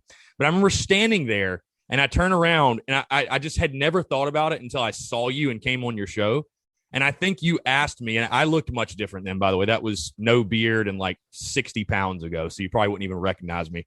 But I was standing there and I remember you were behind me because you were wearing an ESPN Upstate shirt and you were asking about just like really quick. You're like, is the crowd always like this? Or do you feel like it's a home field advantage for Clemson? And I was just like, yeah, and turned around. But for whatever reason, that snapshot in my mind of your face. So I don't know if you probably don't remember that. Asking somebody that question. That was me. I didn't know it was you. I didn't know it was you because it's kind of funny how life comes full circle. Yeah. I think I had tweeted that it was like 80-20 Clemson fans. Right. The Gamecock fans were getting upset about that. Yeah. But what people don't realize, Chris, is that I'm an SEC guy. Yeah. Okay. Well, and that was the point I was going to make is people, because again, obviously the Gamecock fans that are tuned in, I'm sure there's many that have certain feelings about you. But see, I see where you're coming from. And with your job, your job is to remain unbiased, whatever. You're a national media guy. What people I think don't realize is that you want South Carolina to win because ideally what would make your job great, and of course what would make my job great is, and I tell people the funniest thing, hey, the best thing that can happen to my business, it's totally out of my control. South Carolina winning. I have no control over how many games we win. Yeah. But for you too, I mean, for ratings, for everything, for just the fun in your job, Clemson, obviously with the success they've had, I'm sure that's made you guys gig a lot of fun. But if there were two top 10 teams in the state, I mean, that's what we're all pulling for, right? I mean, it makes the rivalry better. It makes the overall products better. It makes the excitement level better, which overall makes clicks, downloads, and for you, ratings better. 100%, Chris. I've been an SEC guy my whole life. I describe it as the SEC is family theory, right? Now, it just so happens that Marc Ryan, the Gator, and Columbia Gamecock Nation have not seen eye to eye of late. But the way I putting it lightly, the way I view Gamecock fans living in Columbia is that they're a family member at the Thanksgiving dinner table. Okay, and nobody better say anything bad about them but me. And nobody, they should have my back because we're all SEC, and the SEC is family, and that's what people from other conferences don't get. And that's what I think many people in Columbia probably don't realize is that I root for South Carolina in just about every single game they play. Most of my life, I rooted for South Carolina against Clemson. Most of my life for that very reason, right? For the SEC is family theory.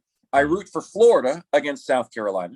But if South Carolina is playing Virginia in the Belk Bowl, I'm rooting for South Carolina, right? And it's been like that my entire life. So I totally agree with you, man. Yeah. I want South Carolina to fare well, not just for business, but because I'm an SEC guy, right? And because the Gamecocks are part of my family, my football family, right? And of course, like I said, that's all fine and dandy. But of course, the people on social media maybe would disagree. But hey, there's Gamecock fans that think I hate South Carolina and I do what I do for a living. So was there ever a point? Because I think like the first opinion I ever saw you have that really blew up that pissed people off, which we can laugh about it, right? I mean, it moves the needle, whatever. I mean, I tell people when you put out thousands of opinions like I do or you do, you're just bound to piss somebody off at some point. Like you said, when you're genuine and have an opinion, whatever.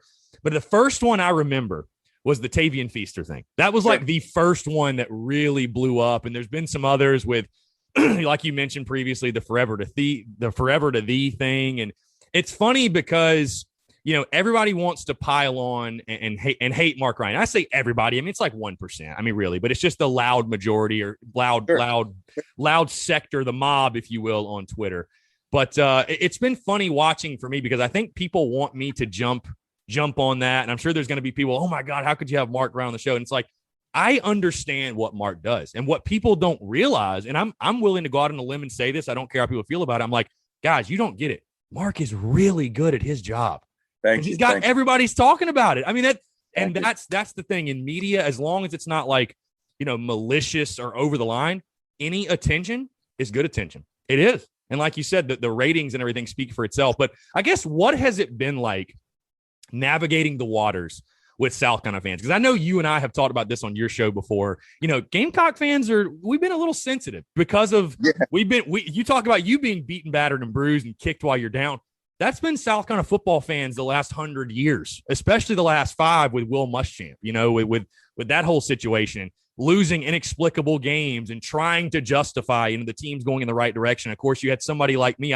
I've literally had people ask me, Chris, why do you feel like people think you're the villain of South Carolina? I'm like, I'm a Gamecock fan. So I'm like, if I'm the villain, like Marc Ryan must be considered the devil. I mean, I don't know. So I guess I'm just curious, and I don't know, have you had those same type of run-ins with Clemson fans, like those disagreements? Because I know it's much different with them because, everything's going great. You're winning every game. It's easy to be positive, right? I mean, You're winning every game. Like, what is there to complain about? But what has it been like navigating those social media waters specifically? The Gamecocks are actually far more interesting than Clemson is. Dude, I tell people, not to cut you off, I tell people all the time it's crazy because I put out 5 shows a week. And of course, you go on the radio 5 days a week. And people are like, man, like, how do you have enough to talk about? And I'm like, dude, I don't know if it's just we're that interesting or we have more drama than any school in the entire country. But I'm telling you, it would feel like almost irresponsible to only do 2 shows a week. There's something to talk about every single day with this team. I'll show you. I got my rundown for today behind you. Right. If people in Columbia want to tune in, just download the Odyssey app and you can get us right there on the Odyssey app. Just look for ESPN Upstate. But I have on the rundown today, how will we know if Beamer has had a successful first season? Yeah. Well, that needs to be quantified somehow, right? Yeah. Is it a bowl game? If it's not a bowl game because the ESPN FPI said they're going to win 4.5 games, so either 4-8 or 5-7, I think they can go 6-6. If they go 6-6, then they can go 7-6, right? Then we said, what should the expectations be? Well, year 2, win 8 games, including the bowl game. Year 3, win 9 games. Year 4, win 10 games. Sometime in the first 5 years, beat Clemson. Have significant expectations. That's a good thing. But I think somehow, some way, whether it's a feeling, a vibe from the fan base, a tangible win total, we've got to know if Beamer had a successful first season or not. I also have on the rundown, to what degree do baseball and the Lady Gamecocks mute the disappointment from basketball and football? So these different things that we cover. But it's interesting. You mentioned the Tavian Feaster thing. What was funny about that, Chris, was that both sides were angry at me on that. Yeah, that's how you know you're doing your job. That's how you know you're doing your job. The Clemson fans were like, he can go wherever he wants. If Tavian Feaster had that decision to make again, he doesn't do it because you forever damage the relationship.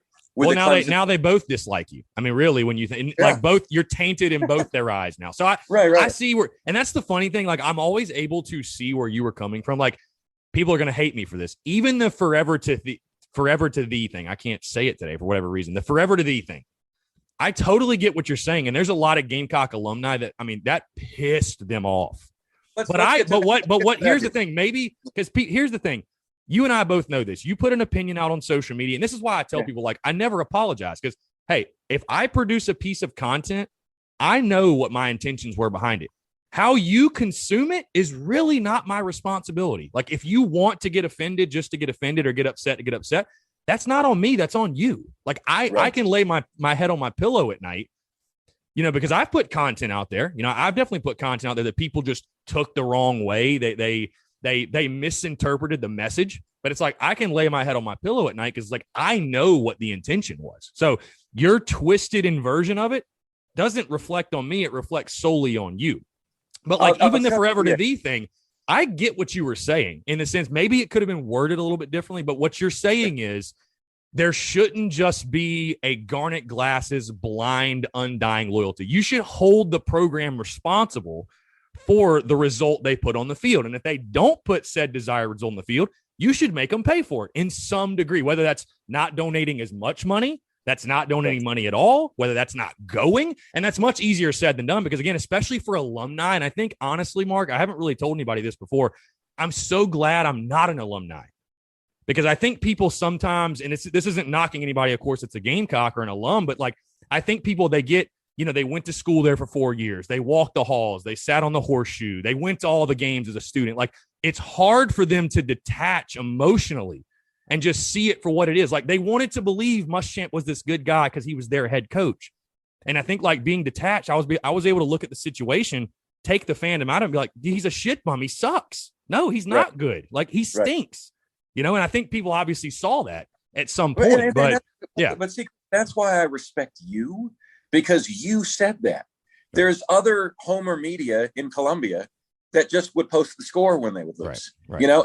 What is your opinion on the job Will Muschamp is doing? Okay. That's the job of media, not to homer it up. I wish some Gamecock fans were more discerning in terms of the media members they prop up.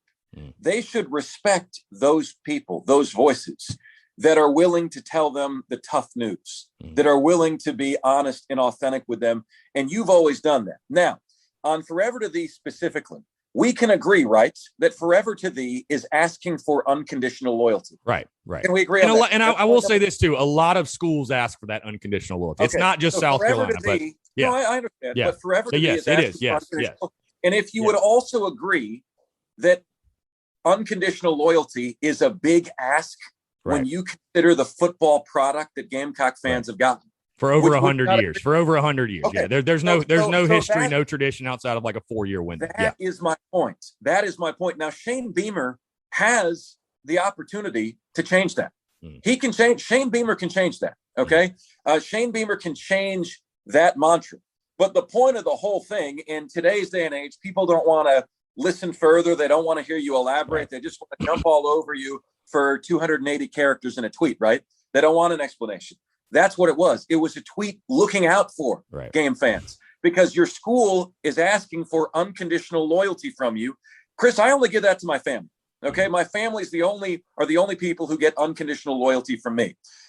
If they're going to ask for unconditional loyalty, they damn sure better be giving you a better football product than what they've been given. Okay. Don't ask you guys for Forever to Thee if they're giving you a 500 football product. And Shane Beamer is tasked with changing that. That's my point. Now, when framed that way, where I can elaborate and explain it, hopefully Gamecock fans will realize that came from a place of looking out for you. Okay. But it's like, oh, he hates Forever to Thee. And I will say this, though. I will say this. I don't think they need to change the alma mater or get rid of the slogan. But I get what you are saying. You're taking a very pro sports approach to it. Like it's a business. We pay for a product. If we don't get it, we make a change. And I agree with somebody, and I even reemphasize the point somebody said on social media talking about, Gamecock fans shouldn't just accept 6-6 or like tradition starts somewhere. It wasn't Alabama didn't just pop out of college football heaven and they were just the best team ever. Clemson built tradition. Now we just know them as, they're this power. And every high school recruit knows, Clemson, they're awesome. They're amazing. You build tradition, though. Clemson, it's funny. That's the tough. How do you get history, Chris? How do you get history? You make it, right. And you set history. That bar, you set that expectation. I've said the same thing about Gamecock basketball is like South Carolina can be a team that goes to the tournament every other year, but you have to have those expectations first. Hey, the best pro golfer, I love equating to this, the best pro golfer, at some point, Dustin Johnson had never broke 70 before, right? Did he just say because he had never done it, it's just impossible and I'll just settle shooting 75? Well, if he did that, he wouldn't be on the PGA Tour. At some point, he raised the expectations. He raised the bar. He raised the level. He pushed himself beyond what he knew were his capabilities, and it paid off for him. If you're South Carolina, you have to do the same thing. It might be tough, and again, you're going to have people with the excuses every single year.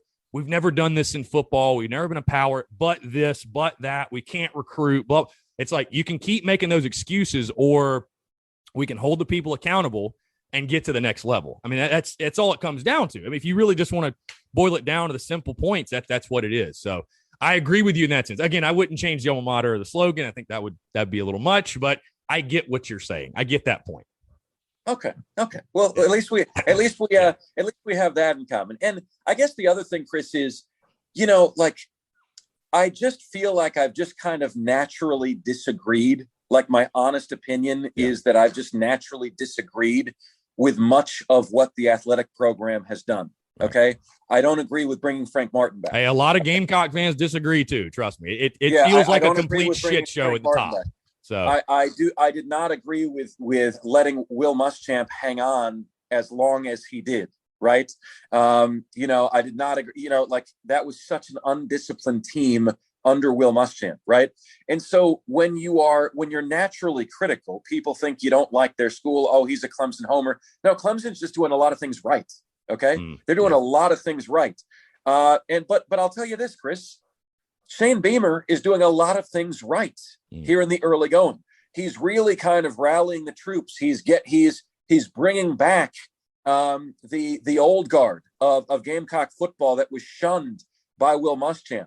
He is really creating a feel-good vibe around this, and he's preaching accountability. I love that he said after a recent scrimmage, we don't have enough explosive plays. That needs to change. Yep. I love that, man. Yep. I love that because it's building accountability with the program. Yep. I think Shane Beamer is off to a great start. Now, I do feel, and as I said, we're going to discuss this on the show today, how will we know if Beamer has had a successful first season? I imagine, Chris, that it's possible for the Gamecocks to be 5-7 and for positive momentum to be building and for that season to be considered a success. But I think we need to quantify what is a successful year one. I like the energy that he has throughout the program. I know that he and people within the Gamecocks athletic program think that I don't like them, and that's totally wrong. Right. You cannot glean or discern that from a tweet about a slogan. Okay. Yeah. So anyway, that's my take. Yeah. Of course, Twitter's a place where nobody takes anything personally, right? I mean, it's all rational opinion, right. And well thought out things. Right. Since we're on the subject, since we're on the topic, I know you're talking about it today, but the whole Shane Beamer thing, of course, and I agree with you. The overall, the culture, the overall feeling around Gamecock football amongst Gamecock fans, especially, the overall morale is so much better. They're saying all the right things. They're doing all the right things, all the media videos. And, we're in the honeymoon phase, right? Because I tell people, have realistic expectations year one. And I'm curious to see what happens when this team goes out there in the fall, which I think there's talent on the field. And I'll give you my answer to your question in a second. Sure. This team will get punched in the mouth, though. There's no question. There's a lack of depth. There's serious issues. There's serious problems. You play Georgia week 3. They're probably going to punch you in the mouth. There's no other way to put it. How does this team respond? How does Shane Beamer respond? That's what I most want to see. But to answer your question, looking at this roster, looking at this schedule, you add back in the non-conference, you've got Eastern Illinois, Troy, and ECU as your 3 non-conference outside of Clemson. So I think those you got to win those. You have to. Yeah, there's no that. I'll tell you this. Arguably, to me, the most important game of the season is that week 2 game at East Carolina, because that's a sneaky game at their place. ECU's no slouch, and it's just one of those games where you have to win. But looking at their schedule, again, you have those 3. You have a Vandy who you haven't lost to in like 15 years. You've got a Kentucky who, hey, this isn't the Will Muschamp era anymore. You feel like you should beat Kentucky. You cannot justify that you are a legitimate football program if you cannot beat Kentucky. I don't give a damn what you say. If you don't beat them, you're not for real. So you got to beat them. You got teams like Mizzou, Tennessee, who knows what they are. So for me, Mark, I'd say this. I know the FBI came out at 4.5. If you go 5-7, I'm not going to be sitting here saying fire Shane Beamer. Like, it's a tough job in year one. Really, all I want to see in year one, I want to see a well-coached football team, a disciplined football team, a team that's excited to play, approaches each game the right way, can bounce back from adversity. Once you have a well-coached football team, then you say, okay, Shane Beamer's a good coach. Let's go get some big-time ball players, because we can talk about how great of a coach Dabo is and Saban and everybody. But, dude, you watch Alabama, they just have the best players. Like, hey, players win games, coaches lose them. That's the old adage. But I think getting to 6-6, I think, for every South Carolina sport, making the postseason should be the minimum expectation. I don't really give a damn what the circumstance is. And when you look at the schedule, I think 6-6, getting to a bowl game, similar to Muschamp's first year, would be a success in year one, in my opinion. Again, if he goes 5-7, you're not circling the wagon saying fire the guy. It's like, whatever, okay. tough first year, but getting to 6-6, I think, is very doable and should be that minimum expectation in year one, in my opinion. Yeah, but at the same time, Chris, it might take some time right before you see a disciplined program. Ask Mike Norvell in Tallahassee how hard it is to shift the culture of a program. It's one of the most difficult things you need to do, right? Yep. In Columbia, the players were running the show, not the previous head coach, right? That is a culture issue. They have the same culture issue in Tallahassee. You get worse before you get better. Do not rule out the possibility that Shane Beamer could be doing everything right and they get worse before they get better because of what you just said. But to your point, a couple seasons ago, my first year, everybody was saying, self included, that the Gamecocks needed to beat North Carolina in the first game of the year in order to achieve anything they wanted to achieve that year. And that's when I said fire Muschamp, by the way, just to give you some context. This year, East Carolina is that game. Right. You've got to beat Eastern Illinois, Troy, and East Carolina. Yeah. Then you're counting Vandy as a win to get you to 4. And then you need to win 2 out of the 3 of Missouri, Kentucky, and Tennessee to get to the bowl game. I don't care what anybody says. Those are winnable games. Yeah, Missouri, absolutely, Kentucky, 100%. Tennessee, those are winnable games. If you come to play, you're going to be competitive. I mean, if you look at the schedule, Mark, realistically, this team could start 5-2. And I mean, you can only imagine the buzz around Columbia and Shane Beamer if you start this season 5-2. I mean, it'd be insane. It'd be the most buzz since the Spurrier era, not even close.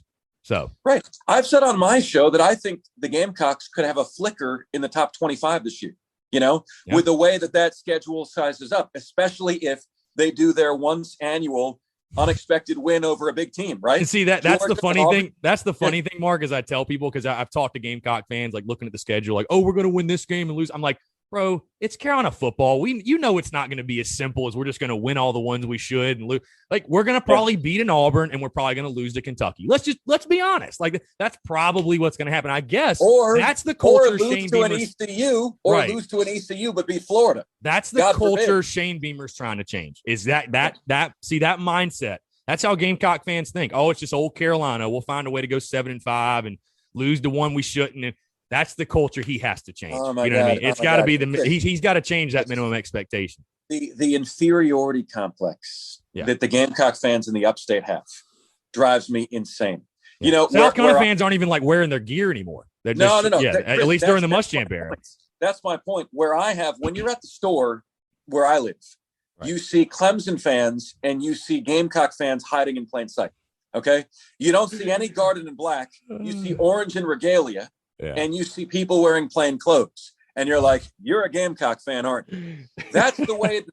I'm just telling you the reality of the situation where I live, right? Yeah. And so the inferiority complex, the woe is me, the weak ass expectations have to stop, man. Yeah. I had so many Gamecock fans. Your expectations for Shane Beamer are unrealistic. I'm sorry. Winning 8 games, including a bowl game in year 2, is unrealistic. Yeah. Like what? Yeah. Like you're seeing across college football that if you hire the right guy, sometimes it doesn't take forever. Yeah. People don't think in year 2 you can go 7-5 with a bowl win. Yeah. And to your point too, like as bad a head coach as Muschamp was, look at the recruiting. I mean, this should be a top 25 roster.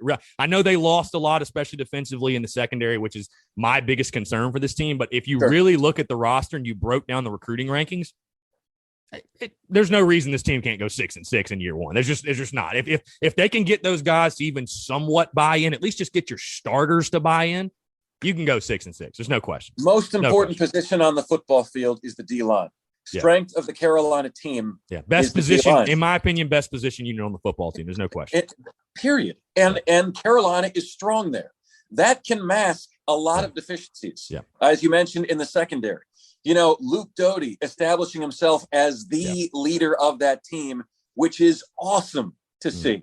That's exactly what they needed, is somebody. Do you hear Beamer still trying to kind of manufacture that there's a competition, even though there isn't, right? Doty's the starter. Yeah. He's the starter. Absolutely, 110%. He's the leader. He's the starter, and it's fantastic. The best thing that could happen to South Carolina is for Doty to be taking the leadership mantle as he is. Absolutely. No, I agree with you. It is funny. It feels like they're not trying to manufacture competition, but I mean, Shane Beamer literally came out and said, hey, those other guys, they got to make it a competition. He's like basically saying it's not one. Like Luke Doty is QB1, bottom line. Right. Marc, I feel like we could go all day. And again, I don't want to steal the thunder from your segment today. So we'll move off the Gamecocks. I know I've had you on for a while. I appreciate you being gracious with your time. But in closing, again, I just love for you to expand a little bit more on your current role in Greenville right now, like I said, with ESPN Upstate hosting Offsides with Marc Ryan 3 to 7. And again, we see that the social media banter back and forth and people say this, say that. But like you said, that the numbers speak for themselves. The accolades have rolled in for you and your show. And Lonzo, give a shout to Lonzo. He does a great job with you as well. But in closing, I guess I'm curious about your future there, and also I'm always intrigued to hear the perspective from the radio perspective, because a lot of people have this preconceived notion that, and I even thought it for a little bit there for a second, a couple years ago, that, radio's dying out. Nobody listens to radio anymore. It's all podcasts. It's all social media. But if you look at the numbers and you look at the statistics, radio is still very alive and well. Like what do you feel like, I guess, when you look at the future of sports media? How do you see it playing out? What do you see the role of radio being? So I got to make one correction. We did make a producer change. I now have Diesel working with me. Oh, Diesel. That's right. That's right. Okay. But look, when we got to the upstates, we are competing against the flagship Clemson station that has a 20,000 watt signal. We do not have a 20,000 watt signal. We are not the flagship station of Clemson. Right. I was told, Chris, we would never beat those guys. I was told that they have their audience. You'll never peel them away. Chris, year over year, in the last 12 months, in our key demographic, we've beaten them 3.3 to 1.9. We have the same demographic that they do. If you want to move the decimal and say it's a football score, we beat them 33 to 19. We beat them convincingly. They said it would never happen. It happened because we're authentic, we're honest. People know we're not going to blow smoke up your skirts. We're not going to give you rainbows and gumdrops. We're going to be real with you. And if you can't handle the truth, that's on you, right? That's on you. You're doing the same thing. Do not ever let anybody push you off of this. Do not let anybody make you believe that you need to be Homer Media, right? Because there damn straight is a niche for what you're doing. Okay. And I love that. So to your point, in 2021, this year, 40,000 adults were surveyed. Radio is the number 3 media medium. TV and video is 94% of people use it every week. Smartphone, 92%. FM radio, 88%. AM FM radio, 88%. Now also, we are on smartphones. Now also, if you watch YouTube TV on your TV, we can see it on the TV as well. So the key to succeeding in today's landscape, Chris, is to provide great content as often as possible through as many mediums as possible, right? That is the key. So we're on apps, right? Yeah. We're posting content to the Facebook page. We're posting content to the Twitter page. We definitely are on the radio signals. But those old timers who feel like they can just roll in and do their show and go home, those are the guys who aren't going to survive. Yeah. You have to deliver bite-sized clips, bite-sized content to people any number of ways that you can, right? We've just introduced StreamYard, which is a video streaming service. And soon we're going to be posting an hour a day of Offsides on the video streaming service, right?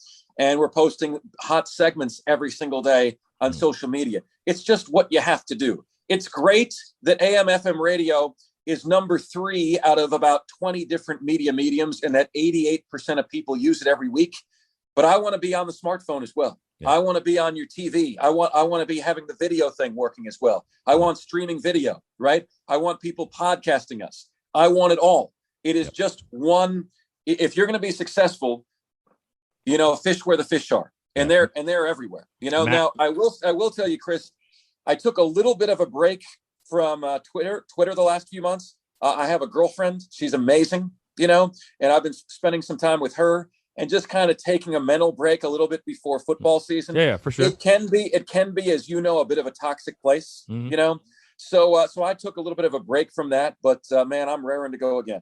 I'm raring to go. Like you said, man, it's all about mass content creation. Because I'd agree with you. We're all fighting the same fight for people's attention. That's what it all comes down to. You're fighting for attention. Like you said, spreading, and obviously I believe that's how I built my brand and my business is massive content creation. I told people in the beginning when I had we had 30 followers. I was literally talking to somebody about this yesterday. They were asking about advice, how to grow this page, do that. So I'm like, dude, my thought process in the beginning was, you know what? I only have 30 followers. And man, on social media, nobody takes you seriously if you don't have a certain follower count. But I was like, you know what? I'm going to post so much content. You can't ignore me. At some point, you're going to jump on. And I think that's what you have to do. And obviously, I think you guys have done a really good job with that. Marc, this has been a pleasure, man. This has been awesome. I truly appreciate you taking the time. I feel like this has been a long time in the making. And this has been outstanding, man. Seriously. Chris, thank you so much. I've had a great time. Thank you very, very much for the kind words on the show. To the Gamecock fans out there, I love you guys. Okay. I'm rooting for you to have success. Okay. I know sometimes you don't like my opinion, but I'm an SEC guy. You're part of the family and I'm pulling for you. And I think Shane Beamer's doing a lot of great things to start his tenure in Columbia. So Chris, thanks for having me. Congratulations on your success and cheers to your continued success. Let's have you on the show here again soon. Okay. Yeah, cheers to your continued success as well, Marc. Keep up the great work. Again, he's Marc Ryan. I'm Chris Phillips. We appreciate you guys tuning in, and we'll catch you next time on the episode of the Spurs Up Show.